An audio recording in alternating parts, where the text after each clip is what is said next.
Show. This is the Big O Show.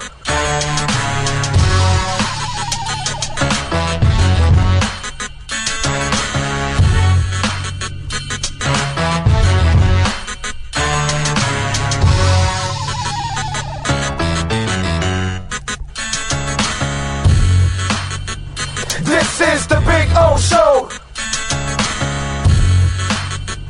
This is the Big O Show.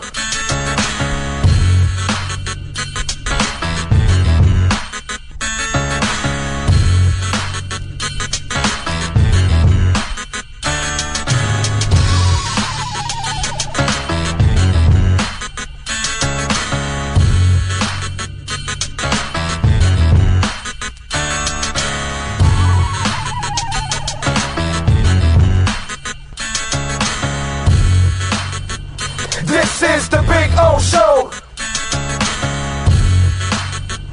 This is the Big O Show.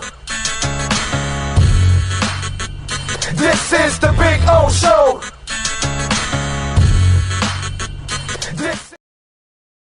There's just one place to get our lowest payment on the new 2025 Acura Integra. $289 a month. It's the Season of Performance event at Acura of Pembroke Pines. #1 in the USA.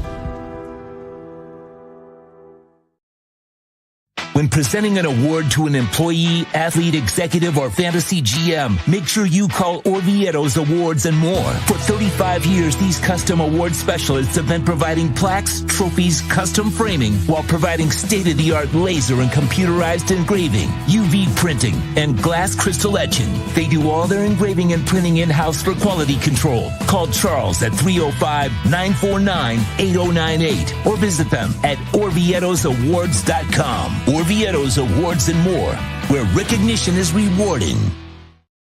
For over 16 years, EJDconstruction.com has provided South Florida residents quality craftsmanship, accurate project management, and exceptional service. That's why EJDconstruction.com is an A-rated member of Angie's List and the Better Business Bureau. When you're looking for the right custom home builder for additions or home remodeling, please call my friend Eric at 305-433-4843. That's 305-433-4843 for EJDconstruction.com.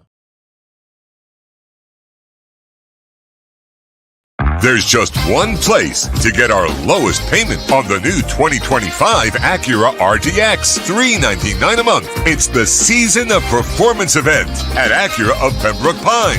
#1 in the USA. Hi, this is Jeff Welt from Welt and Rayom. I'd like to wish you a happy holiday season and a healthy and prosperous new year from your favorite lawyers at Welt and Rayom.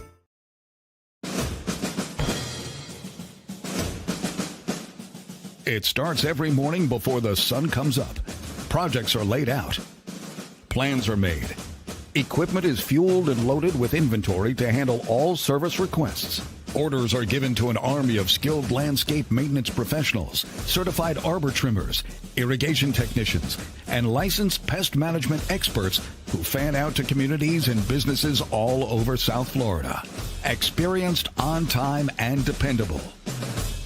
Our staff is fully trained, licensed, and insured. Contact us by phone, email, social media, or through our website to answer all your landscape questions. We are Cutter's Edge. Total Landscape Solutions. Oh, I think I know what this is. Houston, we have a package. Hello? No matter where you are, the Sloman Shield Home Security System guards your home. With next-gen perimeter protection, 24/7 monitoring, and interior motion sensing. And right now, get a free Sloman Shield security system and doorbell camera all professionally installed for free. Shield your world, the Sloman Shield. The lost city of Atlantis reveals its secrets at Toyota of Hollywood. Get legendary deals on over 2,000 Toyotas, like a 2024 Corolla, not $24,000, $20,988. Unlock the wonders of 0% financing for 5 full years, 0 down. Rediscover Atlantis at Toyota of Hollywood on 441 between Hollywood Boulevard and Sheridan Street. Open till midnight.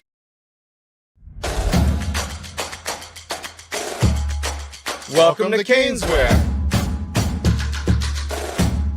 New store, new items, same great experience. Family owned and operated since 2010, Caneswear has the latest merchandise from the Miami Hurricanes, Miami Dolphins, Florida Panthers, Inter Miami CF, and more. Come visit us at our store in Davie on University Drive, just south of 595, or online at caneswear.com. Caneswear, the spot Miami fans shop. After 40 years, the Big Cheese Miami is still producing great Italian food. They started in 1984. Since then, they've been winning awards while being voted the best inexpensive Italian restaurant in Miami. Visit them for great food, amazing service. Witness the decades of Cane's memories. The walls are like a Miami Hurricanes Hall of Fame. The Big Cheese delivers anything on its menu or party platter menu to your home, office, or even a park for a picnic. Located at 8080 Southwest 67th Avenue, Miami. Call 305-662-6855. TheBigCheeseMiami.com, where they serve large portions at family prices. Welton Rayom has more than 62 years of litigation experience handling insurance disputes. They're committed to resolving even the toughest insurance claims quickly. Call them for a free consultation. 954-966-4646. At Welton Rayom, they don't get paid unless you win. Property damage claims to your home, business, or condo as a result of a hurricane. Welton Rayom can help. Water, mold, fire, smoke damage, Welton Rayom can help. Call 954-966-4646. There's just one place to get our lowest payment on the new 2024 Acura ZDX, $299 a month. It's the Season of Performance event at Acura of Pembroke Pines, #1 in the USA. If you're looking to take your home or business to the next level, then RM Contractors and Custom Drywall can assist you. RM specializes in new residential turnkey, new commercial turnkey, home and office remodeling. Call them for free estimates. Serving all of South Florida, licensed and insured. Call Ray or Mike, 305-345-3649. You work hard to create the perfect atmosphere. You dream it, we'll build it. RM Contractors and Custom Drywall, 305-345-3649. Or Instagram at RMC Fisher Island. The viewpoint, statements, or beliefs expressed on the following program by the host, guests, or callers are not necessarily the opinions of FantasyXS.com, Media Group Inc. ownership, management, sponsors, or website. When it comes to South Florida sports teams, very few in the media have witnessed, lived, and covered it like the Big O. Let's start the program dedicated to your favorite South Florida teams with a passion that's unmatched. The Big O Radio Show is on. Here's the Big O. All righty, it is a Thursday, baby. We are ready to rock and roll. Yes, we are, from beautiful Hialeah Park. Yeah, day after Christmas. Yes, I hope you guys enjoyed your Christmas. I hope you got yourself some presents. I hope they maybe put a little Bitcoin on your tree. I don't know. You know, it's a beautiful thing. But man, we got a lot of hot button subjects to talk about. Oh, we got a really juicy one today. Yes. We are going to have David Furones. He'll join us in hour number 2. We'll have some fun. And Sam I Am, Charlie Sheen is not dead, my brother. So I'm not sure if you've been on this platform very long. That's the kind of shit that gets you blocked. Just want you to know. So, Thank you, Chad. I just fixed it. Okay. So, okay. Well, thank you. So we like, accuracy here. We don't like to do all the spreading stupid rumors and things like that and all that. We have enough of that to deal with. That's what Pat Riley's been dealing with. So I don't think people realize what just happened with Pat Riley. And we're going to get to that because it's freaking juicy. Jim Larranaga stepping down as University of Miami basketball coach. It is a very, very sad day.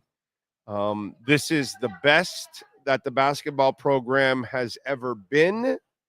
And folks, you might have just enjoyed the greatest era of college basketball you will ever experience, because they cannot direct their resources that you would like to basketball. They can give some resources, but if they're going to give resources, it's going to go to football. The big NIL money is going to go to football. So everything that Jim Larranaga did, and those of you that it's time for him to go and all that, you know what? Maybe it is. Maybe it isn't. But I'm glad he's leaving when he wants to leave. He has done everything he could possibly do for that program. Nobody would have done better. Nobody has squeezed more out of less than Jim Larranaga has ever done in men's basketball. And quite frankly, be prepared, no one ever will. Okay?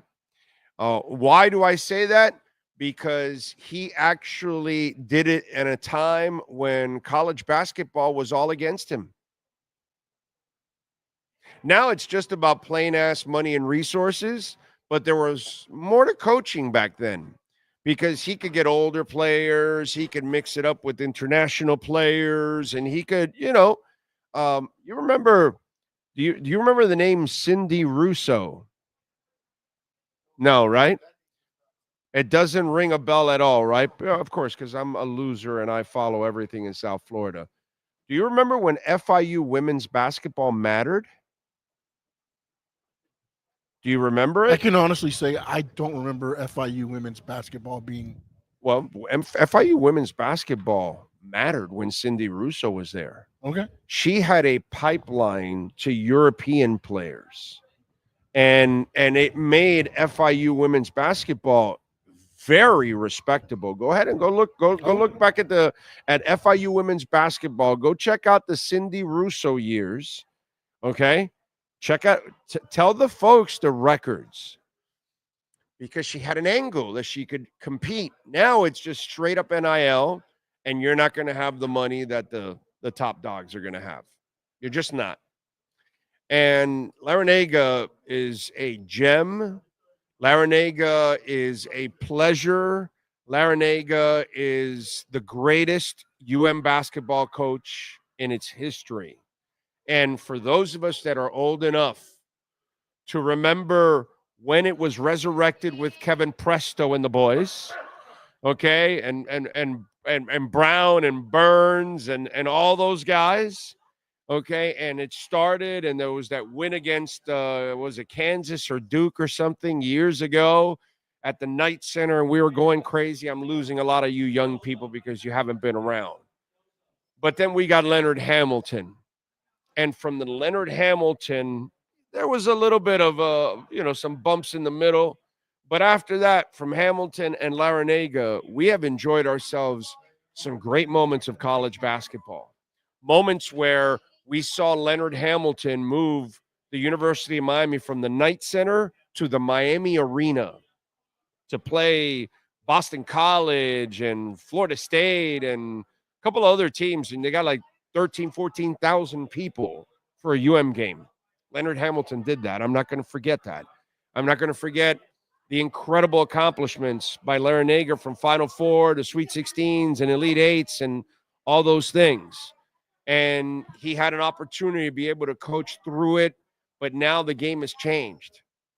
And he can no longer keep up with it. But I tell you, those of you that are so quick to say, yeah, it's time, they're having a shitty season, it's his time, and you're pushing him out, it's never going to get better. Just want you to know that. We do sports talk with teeth here. Okay, you could go around the dial on radio and you could go get all the fluff bullshit that's there and all that, but we'll give you like the real, brutal honesty. We give you meat that is bloody, okay? It is still rare when we give it to you, all right? And the part that you guys don't realize is the University of Miami basketball will be middling for the rest of its existence. The days that we all enjoyed, they're done. They're gone. It'll never come back again. Okay? You're not going to get a big name. You're not going to spend big money. You're not going to do any of that because you don't have the resources. And you must direct any NIL resources to football because they're the ones that are really going to fund the program. Men's basketball is not successful enough to fund the program. It's a,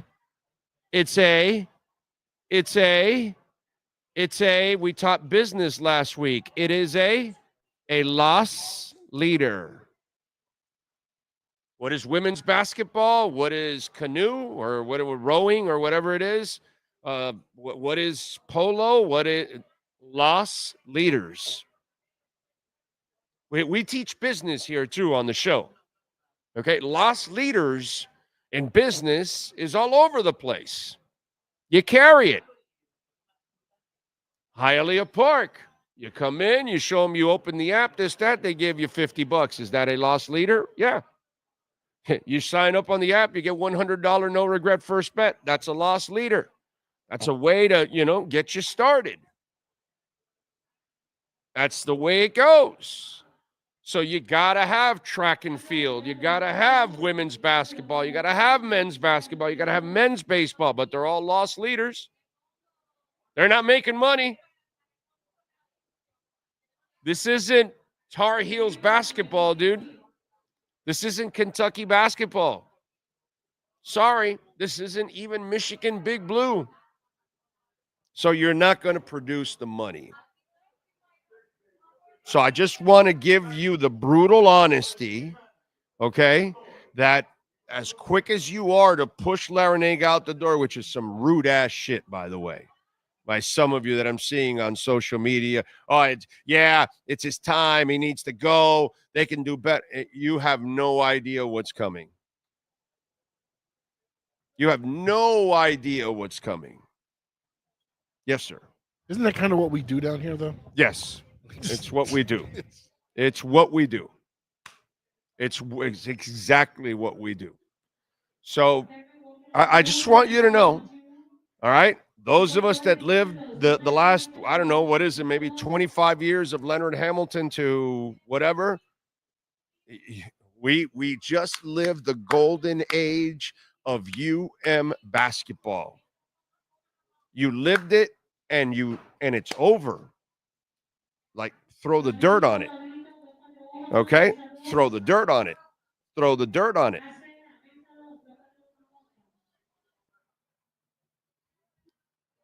Just telling you. Appreciate it. You got Cindy Russo stats? I do, and at first I thought you lied to me. I thought it was a joke. But because she started in 70, 70, and 78, she's 8-14. Right. Then she went to Lamar, and then she came back, and she was 7-13, 27-10. And then the streak rolls. Go. 17-7, 17-11, 22-6, 26-2, 21-7, 21-7, 20-7, 20-9. Off season of 16-13, 23-10, 25-6, 25-4, 27-5, 23-5, 21-9, 29-2, 23-7. Another off year of 16-13, 20-10, 27-6. And then the wheels start falling off. Yes. That's okay, but that was only, come on, 20 years. I mean, Yeah. exactly. Yeah. That's my point. She was a Yeah. freaking monster, bro. A monster and a half. Yeah. Because she had an angle. She brought in. She wasn't bringing anybody from Kentucky, And I'm sure if you she wasn't bringing anybody from DeLand, Florida. She wasn't recruiting somebody from Fargo. No. They were coming from Kazakhstan and Russia and Italy and Serbia, and like you're like, what the hell? Where is this woman recruiting all of this? And at that time, here's a name you'll remember: Danny Price was doing baseball for FIU, and they were really good at that time. And so my point is, Larranaga had an angle while he was here of a way to stay competitive. Okay, I can't compete. I can't drop off bags of money to people. We don't have that here. Remember back in the day, not NIL, bags of money back in the day. Why? Because Florida State can drop off bigger bags of money. And then, of course, there's North Carolina and there's Duke and there's all that other stuff going on, right? And Kentucky and everybody else. So you're not going to compete that way. So, okay, I got to try to find the basketball player that is not going to make the NBA, but he's just under the NBA, but he's really smart. And he's going to need the 4 to 5 years of education because he needs that diploma to fall back on, but he's also a really good basketball player. Now I can go deep and I can compete that way, and I can find myself a young stud or two like a Shane Larkin and help fill in, and you know all those kind of things that he did throughout the years. And then the system changed. And as it's changed throughout the last couple of years, it has taken him out of that because they don't have the resources. Now, apparently, the whatever brothers, the guys that we thought were going to come here, Boozer brothers, that those kids wanted like $1 million, and it was like, we can't compete with that. And I'm just telling you, if you think what's coming is better, there isn't an intelligent architect better than Larranaga, a man that found a way through the funk to still compete and beat people and get the best of North Carolina and Duke, dude. Beat them while they were in. Now, this game went to a level that University of Miami cannot compete in. Not for basketball. They're not going to go crazy for basketball. They'll try this for football, and they'll try it for a certain amount of time. But eventually, by the way, if Mario fails, I don't know how long they'll keep doing this too. Okay, so you can forget about what you experienced in men's basketball. I just want to give you the brutal reality of what's coming. Okay? You will never have what you had in men's basketball again. Sorry. I hate to tell you this. So those of you that are really happy that you're pushing Larranaga out, you're ending the era of basketball even having some kind of matter here in South Florida. They will now go to a state of being absolutely irrelevant. Okay? Doesn't matter. Doesn't matter. There's not going to be a big name here. There's not going to be big money here. They can't do that. They just cannot do that. If they do that, I would be absolutely shocked. But hey, if you want to stay delusional, you go ahead and knock yourself out. This is a sad day, and this is the end of an era. But, you know, I am just like I'm super glad that I lived 80s and 90s college basketball, and a lot of you didn't, just like and maybe just early 2000s college basketball, maybe up to like 2005, maybe 6. And then I am so glad that I lived the NBA. They've hit the camera twice, by the way, bro. And I'm so glad I lived the 80s and 90s of the NBA, because, you know, all this stuff has changed for the worse. Baseball's worse. NBA is worse. College basketball is worse.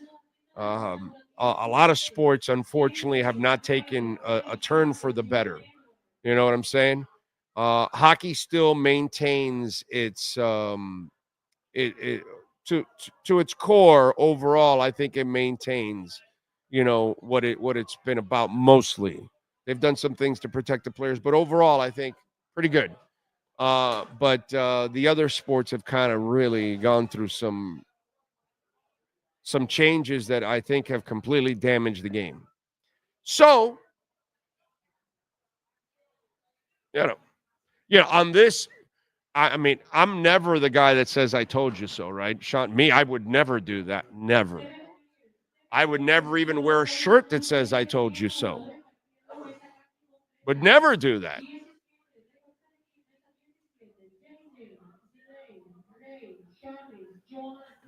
But no, I never tell you I told you so. Never. I would never be that guy.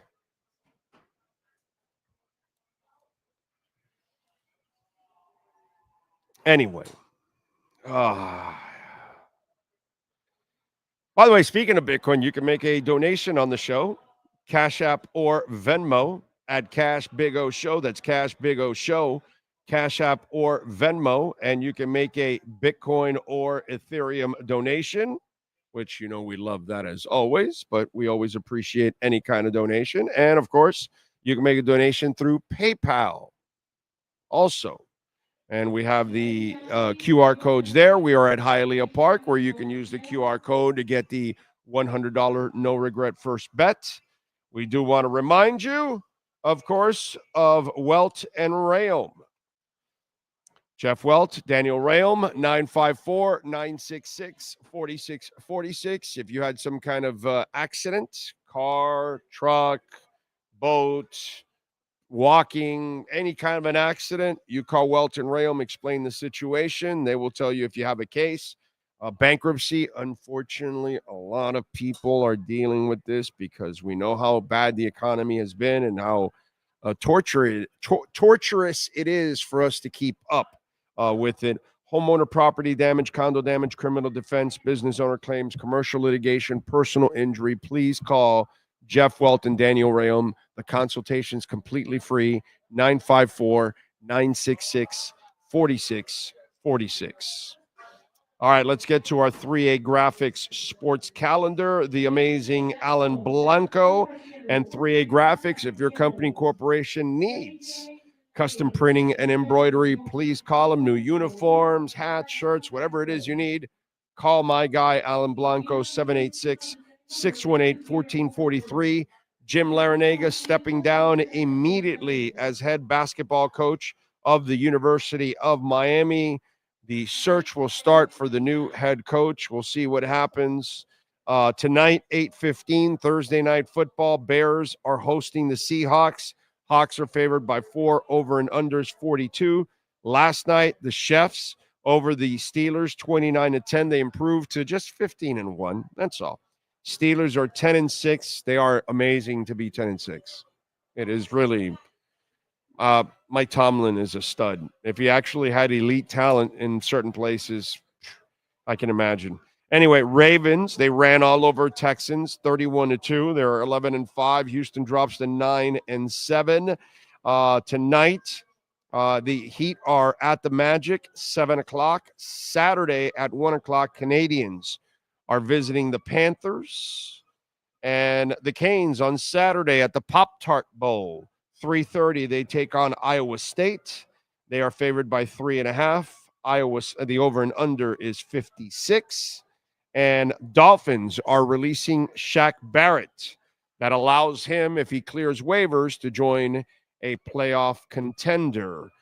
Dolphins, by the way, are favored by 6.5 at Cleveland on Sunday at 4:05. Sean Stanley and myself will have the pregame show for you starting off at 2:05. That is your 3A Graphics sports calendar. Oh, by the way, Pat Riley has also declared that they will not trade Jimmy Butler. Forgot about that one. Calling it a distraction to the team.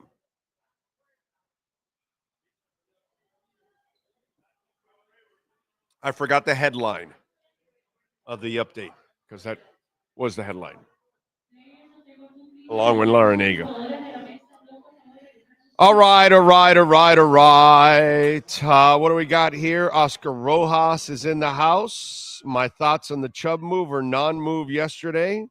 Did you catch it last week? Does he ever really listen to the show? Does he listen to the show? I really wonder because he does this to me all the time. My thoughts on the Chubb shit. Like, did I not predict it all? Did I not paint a picture on the Chubb move? Like, you listen every day, Oscar. Every day you're posting, my brother, and I appreciate it. But are you paying attention? I forecasted everything that just happened with Chubb. I told you, look for this, and if they do this, it means this. If they don't do this, it means this.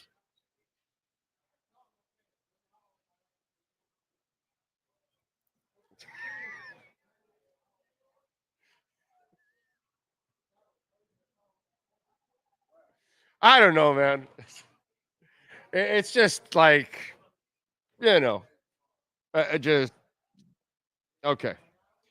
Gus 1388. Jay Gelfin is in the house. And no, we are grateful. I was with the family yesterday. That is grateful. Hammer 2020. We need to trade Butler. This is his camp making all the noise. Yes, it is. We'll get to that now. We're sharpening the knives for that rant coming up soon. Simon, happy to see you back. But will there be a Crypto Bro show tonight? I'll try to make one tonight. I'll see if I do one tonight. If not, I'll do one for sure tomorrow. There's a bunch of great stuff going on. But I'm not big. I'm kind of tired of walking people off the ledge. Like, if you're panicking about anything now, like it's like you really don't get what's going on. But I will do, because there's a lot of positive shit going on right now with Bitcoin, dude. It is just crazy. We are going to have violent rips to the upside coming up, like violent. And people are going to freak out at the price it's coming. Yes, sir. No, go ahead. No, I was just say the people that are like panicking for you should just be like, just send it over to me. Right? Yeah. Just get it to me. I'll get it. Yeah, bro. Yeah, that's it. But we will do one, because I think we need to kind of and we've gotten a lot of support on the audio side, by the way. The video side's kind of weak. I'm not really happy with the response on the video side, to be quite honest. I was hoping it would pick up. The audio side has done really well. So that's good, but disappointed on the video side. I got to be honest on that. What else do we have? How true is it that Marino would give his offensive lineman Rolex watches? I have no idea. I know he gave him isotoner gloves. That he did, but I don't know about Rolex watches. And by the way, I'd be giving 2 Rolex watches. When Stevenson was playing, well, there's a third. But I'm just giving Webb and Sims Rolex watches, dude. How old are you, Cosa Nostra? By the way, what is it that I say Marino has? He only had the left side of the line. I think I always say that all the time. Marino didn't have a defense, didn't have a running game. For Christ's sake, he didn't have a right side of a line. I think I say that like all the time. Okay? All the time there wasn't a right side of the line. So why would you spend money on Rolexes? Yeah, no. Isotoner gloves is good enough. Maybe you take out Sims and Webb for steak dinners, Rolex watch. Take care of those 2 guys. Everybody else did not deserve a Rolex watch. Sorry. Well, Dwight Stevenson did. 2 Rolex watches. But unfortunately, Marino didn't get to have Stevenson very long. Freaking sucks. Anyway, part of our bad luck, of course. Actually, if you remember, was it last year too? He gifted the quarterbacks last year. Yeah. Isotoner gloves, because Tua loved them. Yeah. With the Secret Santa. Yep. I see Teddy Two Gloves is going for that ring. Yeah, you got to think.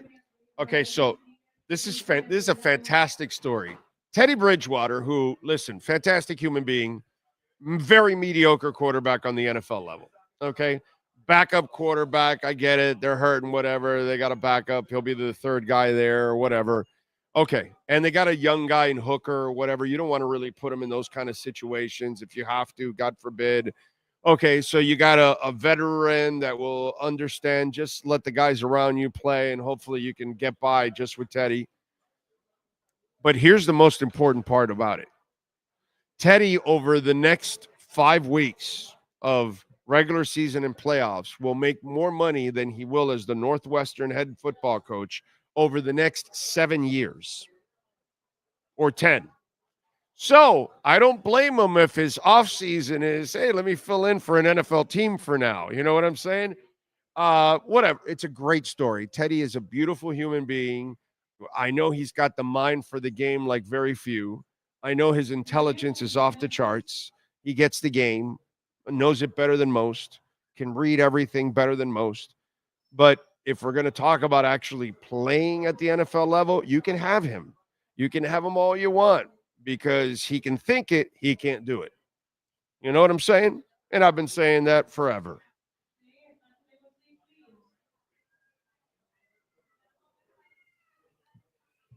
Anyway.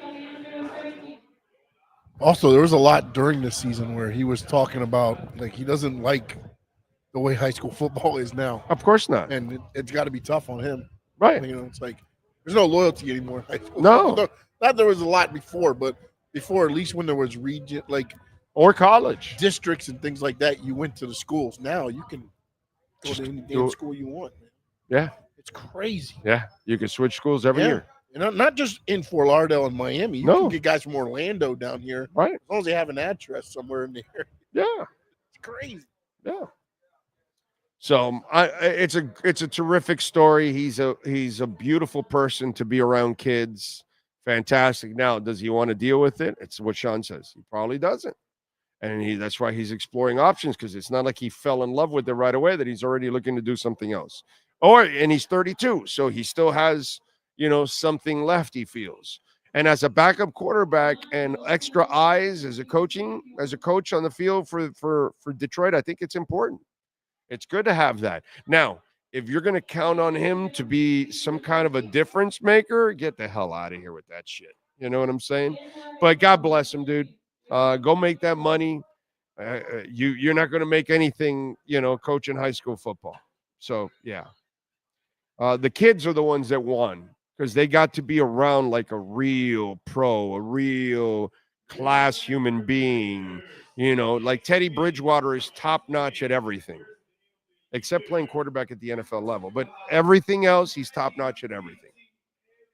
That's all. So you want your kids around Teddy Bridgewater, dude. That's a perfect role model. Soldier of God says, in Pat Riley, I trust Big O. Wait till I speak my piece on that. Alex Palenzuela, good afternoon. Joseph, Josh, Brian Landis, Chad. Let's see. Tito.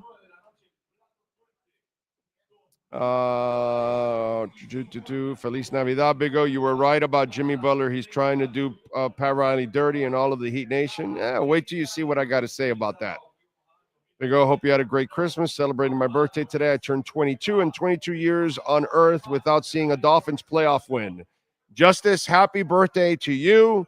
I've been waiting a lot longer than you've been around for a championship now, although I did see one, so I do have that at least. But I was young, bro. 7 and 8 years old is not really appreciating a championship. I saw it, but it's not, you know it. You know how it is. Anyway, and a 7 and 8 year old from the early 70s? Come on, man. We're so remedial compared to a kid that's 7 or 8 now. Ugh, it's not even close. I'm an enormous dummy next to a 7 and 8 year old in 2024. They are way more alert than we are. K Dukes, Big O, 100%. That guy will tell you, I told you so, but that's cool. You're direct and honest. We try, my brother. We try. We try. We definitely try. And Pat Riley had a very interesting comment today about the Jimmy Butler mess. And I'm going to explain to you what just happened today with the story of Jimmy Butler and Pat Riley. So we've been hearing stories about Jimmy Butler open to trade and that the Heat and all this and that, and it's coming from Shams. And obviously it was all Butler and agent related. Because as you and I know, this has been going on for a long time. The Heat don't talk, dude. The Heat don't talk. This shit doesn't get out and all that often. This is only a Jimmy Butler thing. But let me explain to you, there's a game called chess, and then there's a game called checkers. And I'm going to be honest with you like I always am. Pat Riley screwed up a couple of years ago, okay? And I'm one of the few people that can say it because I'm one of the few that said, do not extend Butler. This is the pinnacle. Get off the gravy train now. Trade him. And I'm on record. Nobody in the media, I don't remember anybody in the media ever saying the same thing I said. Everybody else, oh, no, you got to pay him. You got to pay him this, that. I'm pretty sure I was alone, okay? I got the Mike McDaniel thing wrong because Kyle Krabs was on firing Mike McDaniel. I didn't know that. I'm going to go out on a limb again and say maybe I'm wrong, but I don't remember a couple of years ago any legit media member saying anything about don't sign Butler. But I did. Okay. Okay. All right. Not that I'm the guy that says I told you so. Not that I would even wear a shirt that says I told you so. I would never say that. So Butler starts all this bullshit now. And he starts to, stir it up because he finds out Riley's not going to give him a deal. Riley calls him out. There's an article out there that says that Butler is pissed off about Riley calling him out. Well, too fucking bad, bro. You should be called out. Brother, you're lucky this isn't 90s and early 2000 Riley. He would have gone scorched earth on your ass. This is calm Riley. I don't like this Riley nearly as much. He's a little too calm for me, but what I like is the dragon came out of the lair a couple times this year and has went. That's what happened. And today the mother effer was breathing fire. And I got to give Pat Riley a lot of credit because he screwed up 2 years ago. This is how you make up for it. Let me explain to you, boys and girls. Have a seat. Let's gather around the fire. Let's talk about a story that just went on where a bomb was dropped in Jimmy Butler's world. Pat Riley says, we usually don't comment on rumors. In fact, they never comment on rumors. But all this speculation has become a distraction to the team, and it's not fair to the players and coaches. Therefore, we will make it clear. We are not trading Jimmy Butler. How do you like them apples? Now, let me explain to you what Pat Riley just did right now on the chessboard. Okay? Because now, what is it, Bernie Lee or whatever is his fool's name, the agent for Butler or whatever. I'm not an NBA writer, dude. I'm not an NFL writer. I don't need to kiss agents' ass. I don't kiss teams' asses. I call it like I see it. And you know what I told the agents and the teams? They could kiss my ass. Okay? So Bernie Lee, that jackass, and Jimmy Butler, a descarado because that's what Jimmy Butler is. Es un descarado. That's what we call that. The guy that throws, just lazy bullshit for 2 years in the regular season thinking he can just turn it on. But I get it. A lot of you have been conned for 5+ years now with Jimmy Butler. What you see is not real, but you've made it like it's something real, which is a bunch of bullshit. We'll get to that. So the real thing that happened here was Jimmy Butler Butler just got put in a corner. Okay, you know how they say baby doesn't get put in a corner? Butler just got put in a corner by Pat Riley. Do you know why? Because now the ball is in his court. Now, hey, buddy, you're not getting traded. We'll give you up at the end of the year. You can haul ass if you want. We'll take the cap space.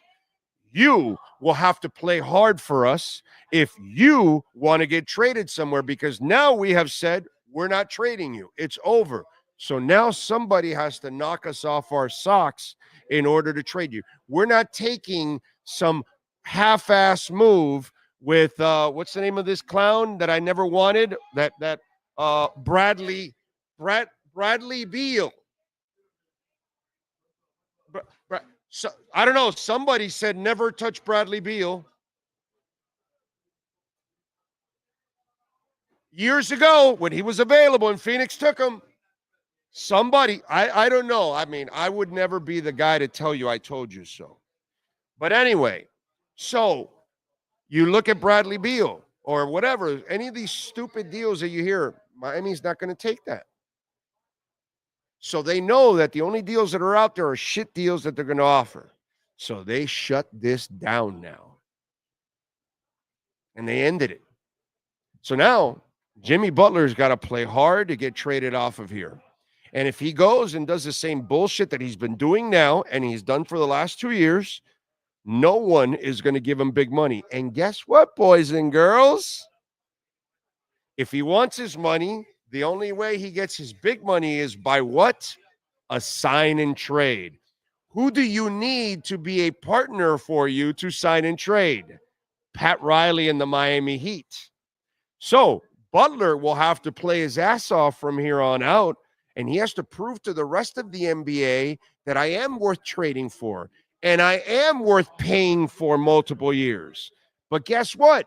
His little Humpty Dumpty body can't withstand the punishing night in and night out play in the NBA, because he constantly breaks down, or he has tummy, or he hangs out at a tennis match all day, or he's got to shoot a commercial on a horse or something. Look, the problem that's happened here is a lot of you and a lot of the media. You guys have been intoxicated and lied to. What's happened the last 6 years was flukish as hell. There was no substance behind it.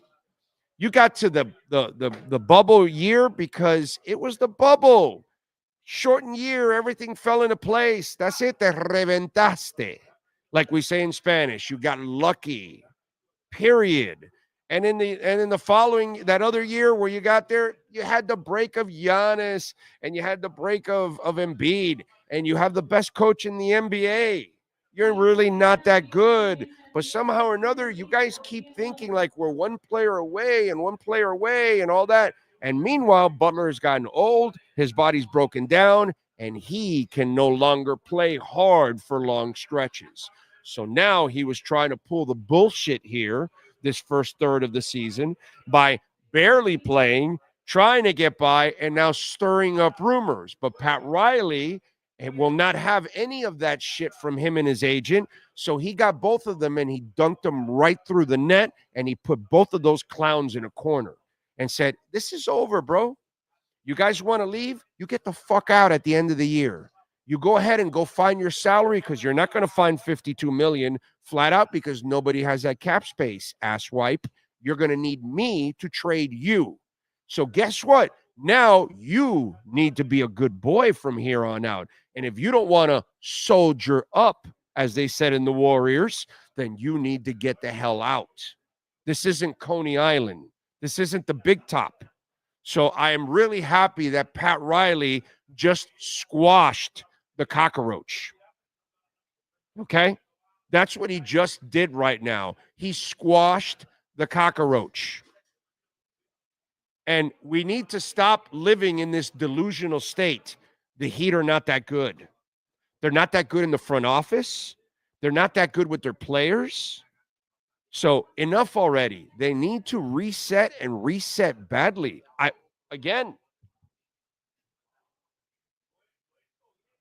Not that I'm the guy that would say I told you so, but I told you so. I've been saying it for a while. I've been telling Ira, you got a super role player. I think everybody now understands Bam is a super role player. He's not a franchise player. He can bullshit you all they want. They got to try to justify that salary. I'm not here to kiss anybody's ass. I'm here to call it like I see it. That's why the people that tune in, they get the raw truth. What's really going on. We see through the bullshit. Okay? But Pat Riley, congratulations, sir. This is the way you get your leverage back. And if you're going to get any kind of a decent deal for him, this is the way you get it. He has to go out and play if his body can even hold up. I don't believe it can. I don't believe Humpty Dumpty can stay together. So that's just me. That's why he plays. And even, by the way, when Ira was talking about the games missed, I didn't even want to get into some of the games he's played that he's coasted like he normally does. He plays like 40% of the season, maybe 35, like plays. Yeah, he appears in a few more games, but he appears he's not really playing. And he's done that several times this year. Give me a break, dude. This guy, in Spanish, we call him un descarado. That's what he is, dude. He's a shyster. That's all. And he bamboozled the Heat in that last contract, and he was trying to bamboozle them again for a second contract. And living off the past, that you got lucky, dude. You got lucky. There was no substance there. And dude, the guy laid a Kyle Lowry egg on your ass. He screwed up his own window, and so did Pat Riley for living in the past and giving Kyle Lowry.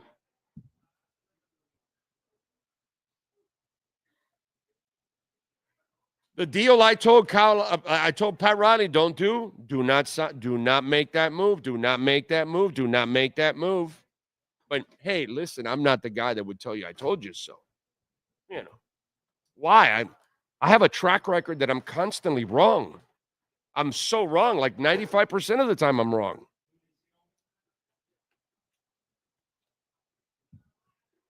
So since Pat Riley has screwed the pooch so many times here recently, this one he got right.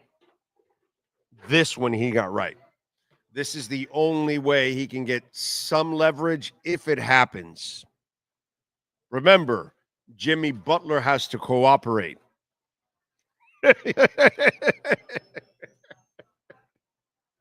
Like I said, Jimmy Butler has to cooperate. And he's always been cooperative in every place he's ever been. Because, you know, it's always really about the team. Yes, sir. It's even more twofold because not only does Jimmy Butler has to cooperate, Jimmy Butler's body has to cooperate. Yeah, then that's not going to happen.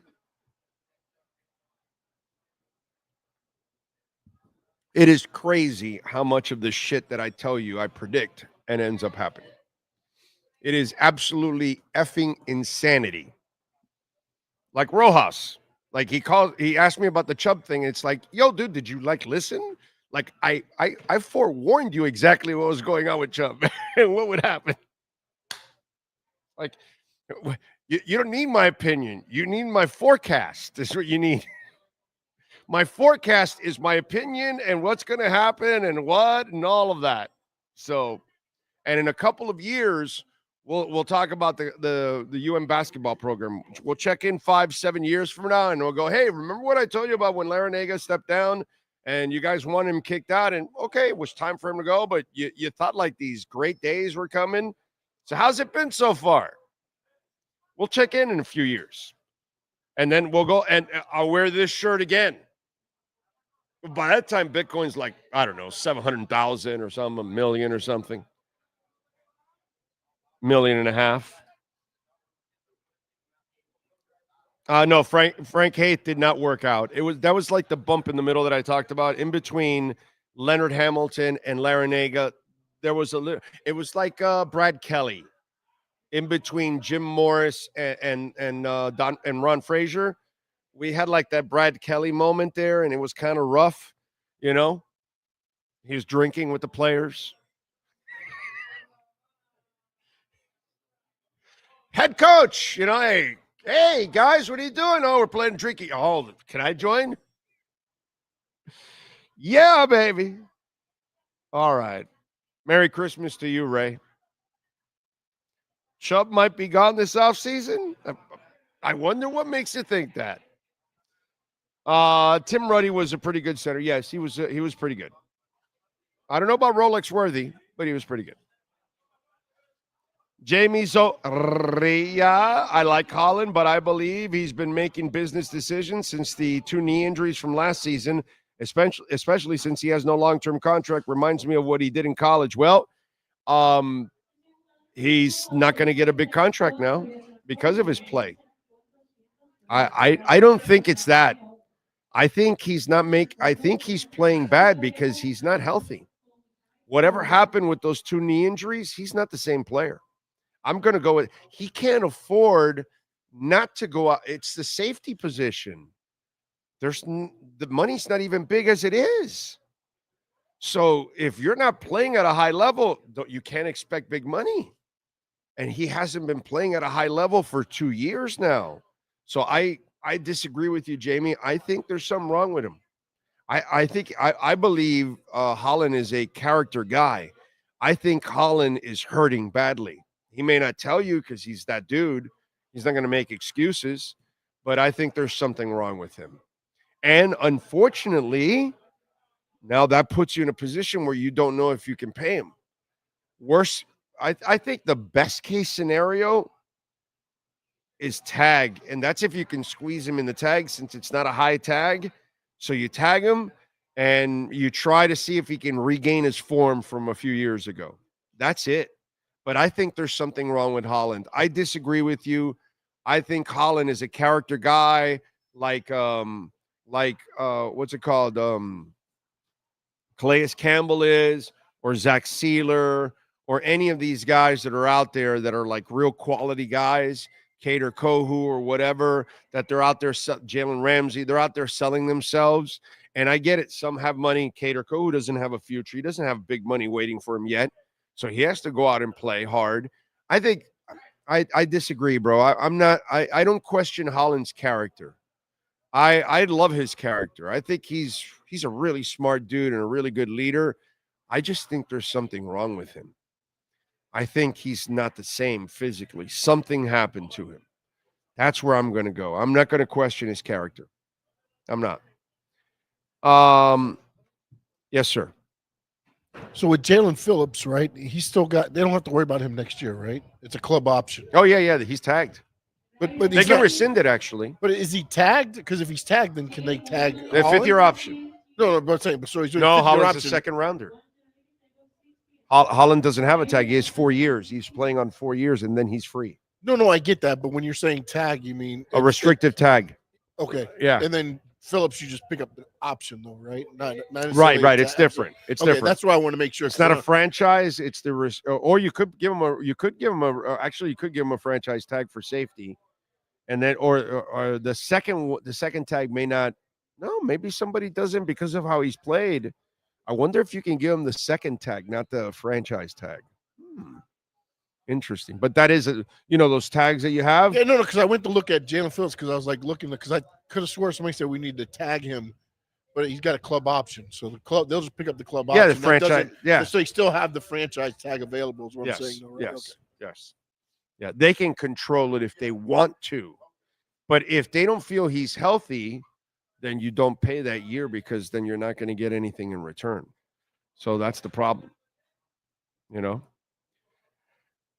Jimmy can take his part-time star Jermaine Stewart hair ass on. Let's get something back we can work with. He's overachieving. I appreciate that. He's not a real superstar, though. Yeah. Big O, you 100% are the guy that will tell us, I told you so, but that's cool. I would never do that. Never. I'm never that guy. Can you imagine even wearing a shirt that says I told you so? That's so tacky. God. Really? What a cliche. Jesus. Give me 3 coins I should get for 2025. H-bar, Bitcoin, Ethereum. Okay? I gave you the 2 easy ones that will make you money and will, go on forever. And H-bar, the recent dip where it's at, this is a gift. This is a gift. A gift. Their Apple is partnering up with H-bar now. NVIDIA partnered up with H-bar. The government's using H-bar. I mean, I don't know much more I need to give people about H-bar. H-bar is going to explode. I said $1 to $2 easily. I think we're going to 3 now. So, H-bar, H-bar, H-bar. So, I've been telling you about H-bar since it was at 4 cents. And, it's like at 30 or something right now.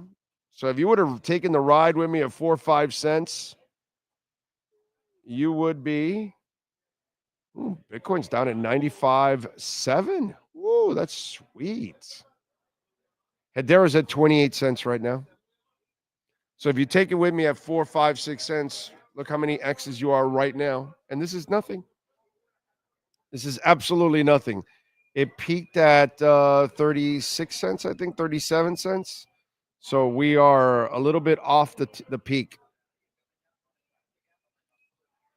H-bar, H-bar, H-bar.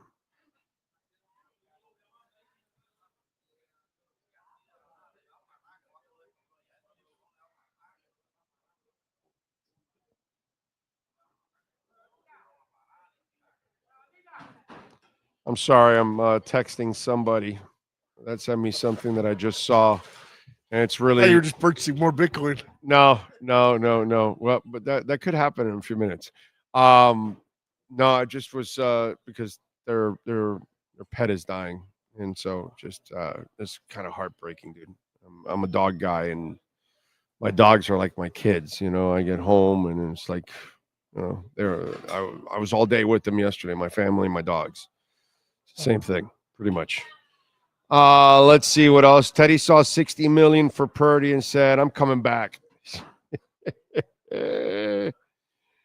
Let's see. Big O, now you're talking shit when you said the last 6 years was flukish. The last 6 years was the height of Heat culture. I'm sorry, there were championships. That's the height of Heat culture, Henry. Not sure if you know that. It was the height of watching Eric Spoelstra coach from the Big Three, the end of the Big Three. Okay, I don't want to include the Big Three. Okay, because I know Eric Spoelstra is great. From that point on, when you gave him the Scrubberinis and the blood clot years and everything that's gone on with Jimmy Butler, what Eric Spoelstra has done is given you a master class of coaching in the most adverse situations I have ever seen possible in that stretch, with all kinds of players, characters, injuries, blood clots, and his adjustment over the last 10 years since the Big Three, or no, it's actually 10 years. It's been 10 years. It's that, my friend, is not the peak of Heat culture, because the peak of Heat culture is Pat Riley, Shaq championship through the Big Three championships. That's the peak of Heat culture. But what has happened since then is the greatest coaching streak I have ever seen in Heat history, proving why Eric Spoelstra is the greatest head coach that the Heat have ever seen. And he's the best head coach in the NBA. And he shows you that he'll easily win championships with championship caliber, but he can actually make shit. He can make chicken salad out of shit. So that would be the pinnacle part of it.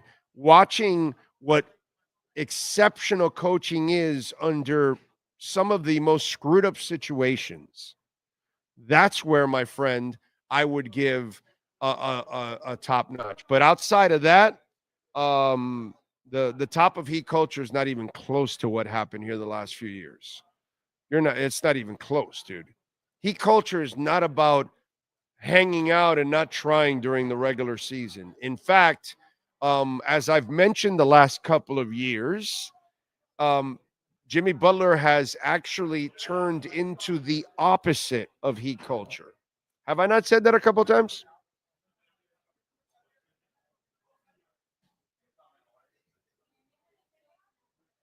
That's not Heat culture. I think let me explain. Let me see if I remember my rant. Heat employees work hard every day of the week and twice on Sundays and on game day. The Heat coaching staff is working incredibly hard every day. Bam Adebayo works hard all 82 games, off season, everything else, right? Duncan Robinson, lots of players are working hard. Everybody. Jimmy Butler's the only guy that doesn't work hard every day, which is not Heat culture. Because I've covered the Heat for 30 years. I've been in those locker rooms. I've dealt with the employees. I know these people personally. I've dealt with all of them. I know the character of Pat Riley and everybody else, and it's impeccable. Their work ethic is impeccable. Jose Pineda's missed like one game in like 47 years, and the franchise hasn't even been around for 47 years. You have to kidnap Eric Reed for him to miss a game. You have some of the most dedicated, as I think I've said in that rant, to me, the most dedicated staff I have ever seen to a franchise in town is the Heat organization. I think that was all part of my rant, correct? All of it. And maybe some of you all there remember, oh, yeah, I remember him saying all of that. So I'm not sure. Maybe you just tuned in, or maybe you don't watch all the time. But I've been saying this for a while now. This isn't anything new, bro. I'm rarely the hindsight guy. I'm the foresight guy. A lot of other people just walk around with foreskin. I actually have foresight. And kind of see what's going on and tell you, look, man, this is what I think is going. Am I going to get it right every time? No. But, man, not that I would ever do that. No. Would never do that. All right. What else do we have? Afternoon, Big O and Sean. Did you hear the one about the schmuck who walks into H Bar and buys more? He walked into the H Bar and bought more. I love it. Let's see. With Riley's statement today, the contending teams like the Warriors and OKC will have to increase their assets and players they will send. Well, that's my brother. Hold on a second. Hammer, we have to understand this. Are the teams that are offering Bradley Beal, let's say, do they really believe in Butler? Or is it, well, we got a shit contract, that's another shit contract, but there's less on that shit contract, and if he's only shit again, we only have to deal with him for one more year. With Bradley, we have to deal with several more years, and he's not the guy, and we've seen it. We should have listened to Big O years ago. He knew what he was talking about, right? We don't know. Do people really want Jimmy Butler? Or do they see what I see? A broken down star that really can't play hard for you every night. And if he does, his body breaks down. That's what I've seen for 2+ years now. That's what I believe is Jimmy Butler. So if somebody else out there, and he wants an extension when you trade for him. So you got to give him $150 million. Yeah, we're going to find out how much they really believe in Butler. That's why I told you he has to go out and ball now. If he doesn't ball and start playing hard, teams won't trade for him. But if he does, then teams will trade for him, and then he can pull the con job and then break down on them after they give him the 3 or 150. So we're gonna find out, my brother, if people really want Jimmy Butler.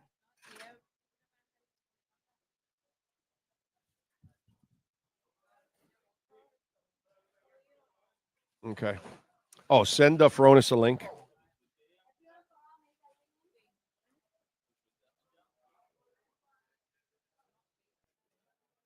Anyway. All right, let's do this. Hour number 2 is next. Let's go with David Furones. Give us 2 minutes. David Furones with our Welt and Rayom Miami Dolphins report.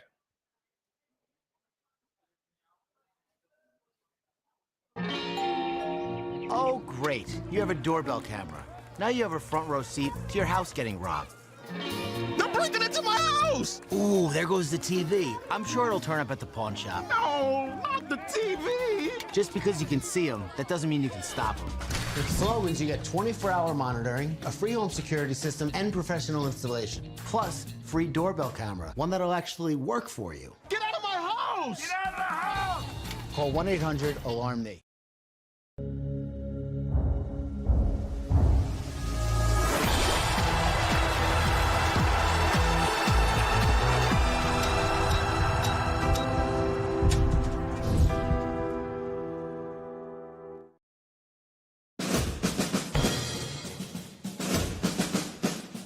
It starts every morning before the sun comes up.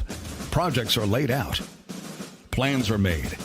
Equipment is fueled and loaded with inventory to handle all service requests. Orders are given to an army of skilled landscape maintenance professionals, certified arbor trimmers, irrigation technicians, and licensed pest management experts who fan out to communities and businesses all over South Florida. Experienced, on time, and dependable. Our staff is fully trained, licensed, and insured. Contact us by phone, email, social media, or through our website to answer all your landscape questions. We are Cutter's Edge. Total Landscape Solutions. Hi, this is Jeff Welt from Welt & Rayom. Dan and I have been in business together for over 22 years. We're not your typical lawyers. When Dan's not working in the office, he's flying his stunt plane. When I'm not in the office, I'm either getting tattooed, bowling, riding a motorcycle, or going to concerts.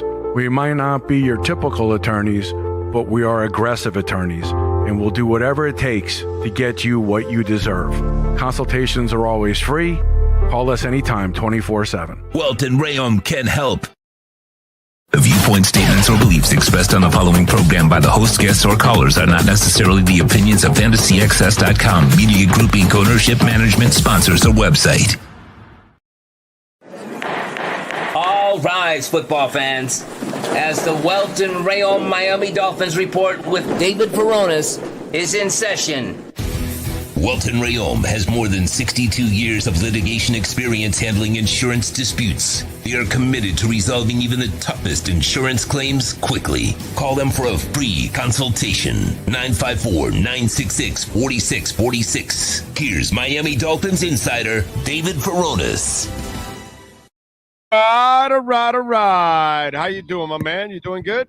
I'm doing well. How are you? Very good, man. Can't complain. We're at Hialeah Park, where you can get your $100 no-regret first bet, folks. So make sure you check it out. We put out that QR code, and you can enjoy some of the games. You got the bowl games going on today, some of the NFL games yesterday. All right, we do have some Dolphin news as Shaq Barrett is getting his release. Why the change of heart? Why are they doing this now? Why are they being nice when they don't have to? Is this a thing just to do the agent a favor? It could very well be that. Shaq Barrett's agent is Drew Rosenhaus, and the Dolphins want to maintain a strong relationship with Drew. They have a lot of his clients down here in Miami. So, and Drew is based in Miami as well. So he's someone that you would want to have a strong relationship with. I'm not sure all the background that went into why now, as opposed to that maybe they took a firmer stance before, but that could play into it. And I would like to hear from Mike McDaniel's perspective on it. But maybe there was some push from Drew Rosenhaus to say, hey, just do my guy a solid. He wants to go join a contender, and right now, obviously, the Dolphins don't control their own destiny, whereas maybe when the move was made late November, they were still feeling that way, where if they could have beaten the Packers, could have beaten the Texans, then you could still sort of control your own path into the playoffs, and had a couple of chances there to get back to 500, where the Dolphins are trying to get to now with just 2 weeks remaining. So maybe they didn't want to back then run into a situation where now Shaq Barrett is helping another contending team. Maybe you run into him in the playoffs, where now it's a little bit less of a chance. Of course, the Dolphins are still playing it out until that final elimination, but it does finally give him the opportunity to free him up, assuming he clears waivers, which if a team claims him off waivers, they wouldn't be able to use him anyway. So that wouldn't really be the move for any other team. So he would pretty soon here just be a free agent, be able to sign for the final week, or actually ahead of this game. I don't know if he'd be able to play that quickly with a new team, but he'd be able to join a new team for the final run. Yeah, no, I kind of think it's a PR move by Miami, so they don't look bad for other agents and players and things like that, and it gives them the opportunity to go to the playoffs. I think that's why they're doing it. I don't know. I have a. By the way, who are the players from Drew that are on this team? Tyreek, Shaq, who else? Tyreek, well, not necessarily Shaq anymore, but I mean, yeah. Right. Let me see. He has represented Ogba, Rob Jones now, Zach Sealer. He was Connor Williams' agent. Let me see. There's a few others that I'm just reeling off a few off the top of my head, but I think he has Kohu, doesn't he? Kohu. Let me see. Kohu is Kohu. I think does he did Kohu switch to him? Or something like that. I don't know. I thought Kohu fired his agent or something, and then Kohu. He I think he might have had David Cantor and Ness. Mugrami from GSE. Okay, so he switched to Cantor. Yeah. That's what it was. Kohu switched to Cantor, not Rosenhaus. Is what you're saying? Right. Yeah, you remember a time where it was definitely Rosenhaus for him? Huh? No, I don't. I'm asking. I was just asking off the top of my head on that. That's all. No. I'm. Yeah. No. I believe it's just been Cantor for him. Okay. Yeah, I believe Cantor with him. David Cantor represented Xavier Howard as well. Okay. Yeah, I don't necessarily end up following a lot of the minutia of the agent and the players anymore. That's more your job. Jerome Baker was with him. Okay. Oh, you got a list there, Sean? Yeah, it looks like he's got Ogba, Robert Sealer, Tyreek Hill, Jerome Baker. Gaskin's not there anymore. Duke Riley, Jeff Wilson Jr. Right. Connor Williams was another one. Okay. That just was on this list that I have here. Interesting. All right. I was just trying to see anybody's up for a contract there and that they need. And I was trying to figure out if there's any if they're trying to do a favor because maybe there's a contract down there. Because I mean, seriously, the Tyreek contract alone should be you pissed off enough to keep Barrett on the list and say, nah, we're not going to free him up. That Tyreek deal has screwed us, but that's their own fault. They shouldn't have signed him. Let me ask you something. And just to wrap that up, then, yeah, it does, to your point, maybe free agents remember that. Hey, the Dolphins did this player a solid, just from the PR standpoint that you're mentioning before you get into next year's free agency. Yeah. That's one there. We were talking about Javon Holland, and now that we have you on here, and obviously Javon Holland is not the Holland that we saw 3 years ago. That Holland was looking like one of the best safeties in the league, and the kid was but last year when he got those 2 knee injuries, he hasn't been the same since. And I one guy on the chat board is like, oh, he's just making business decisions. I disagree. I think Javon Holland's character is A1, 100%. I think he's a pro's pro. I think he doesn't look like himself because he's not himself. I think something happened to him. I don't know what it is. Maybe another offseason he can find himself. But if I'm the Dolphins, this is what I was going to ask you. If you don't franchise tag him, can you transition tag him? And what would be the repercussions from that?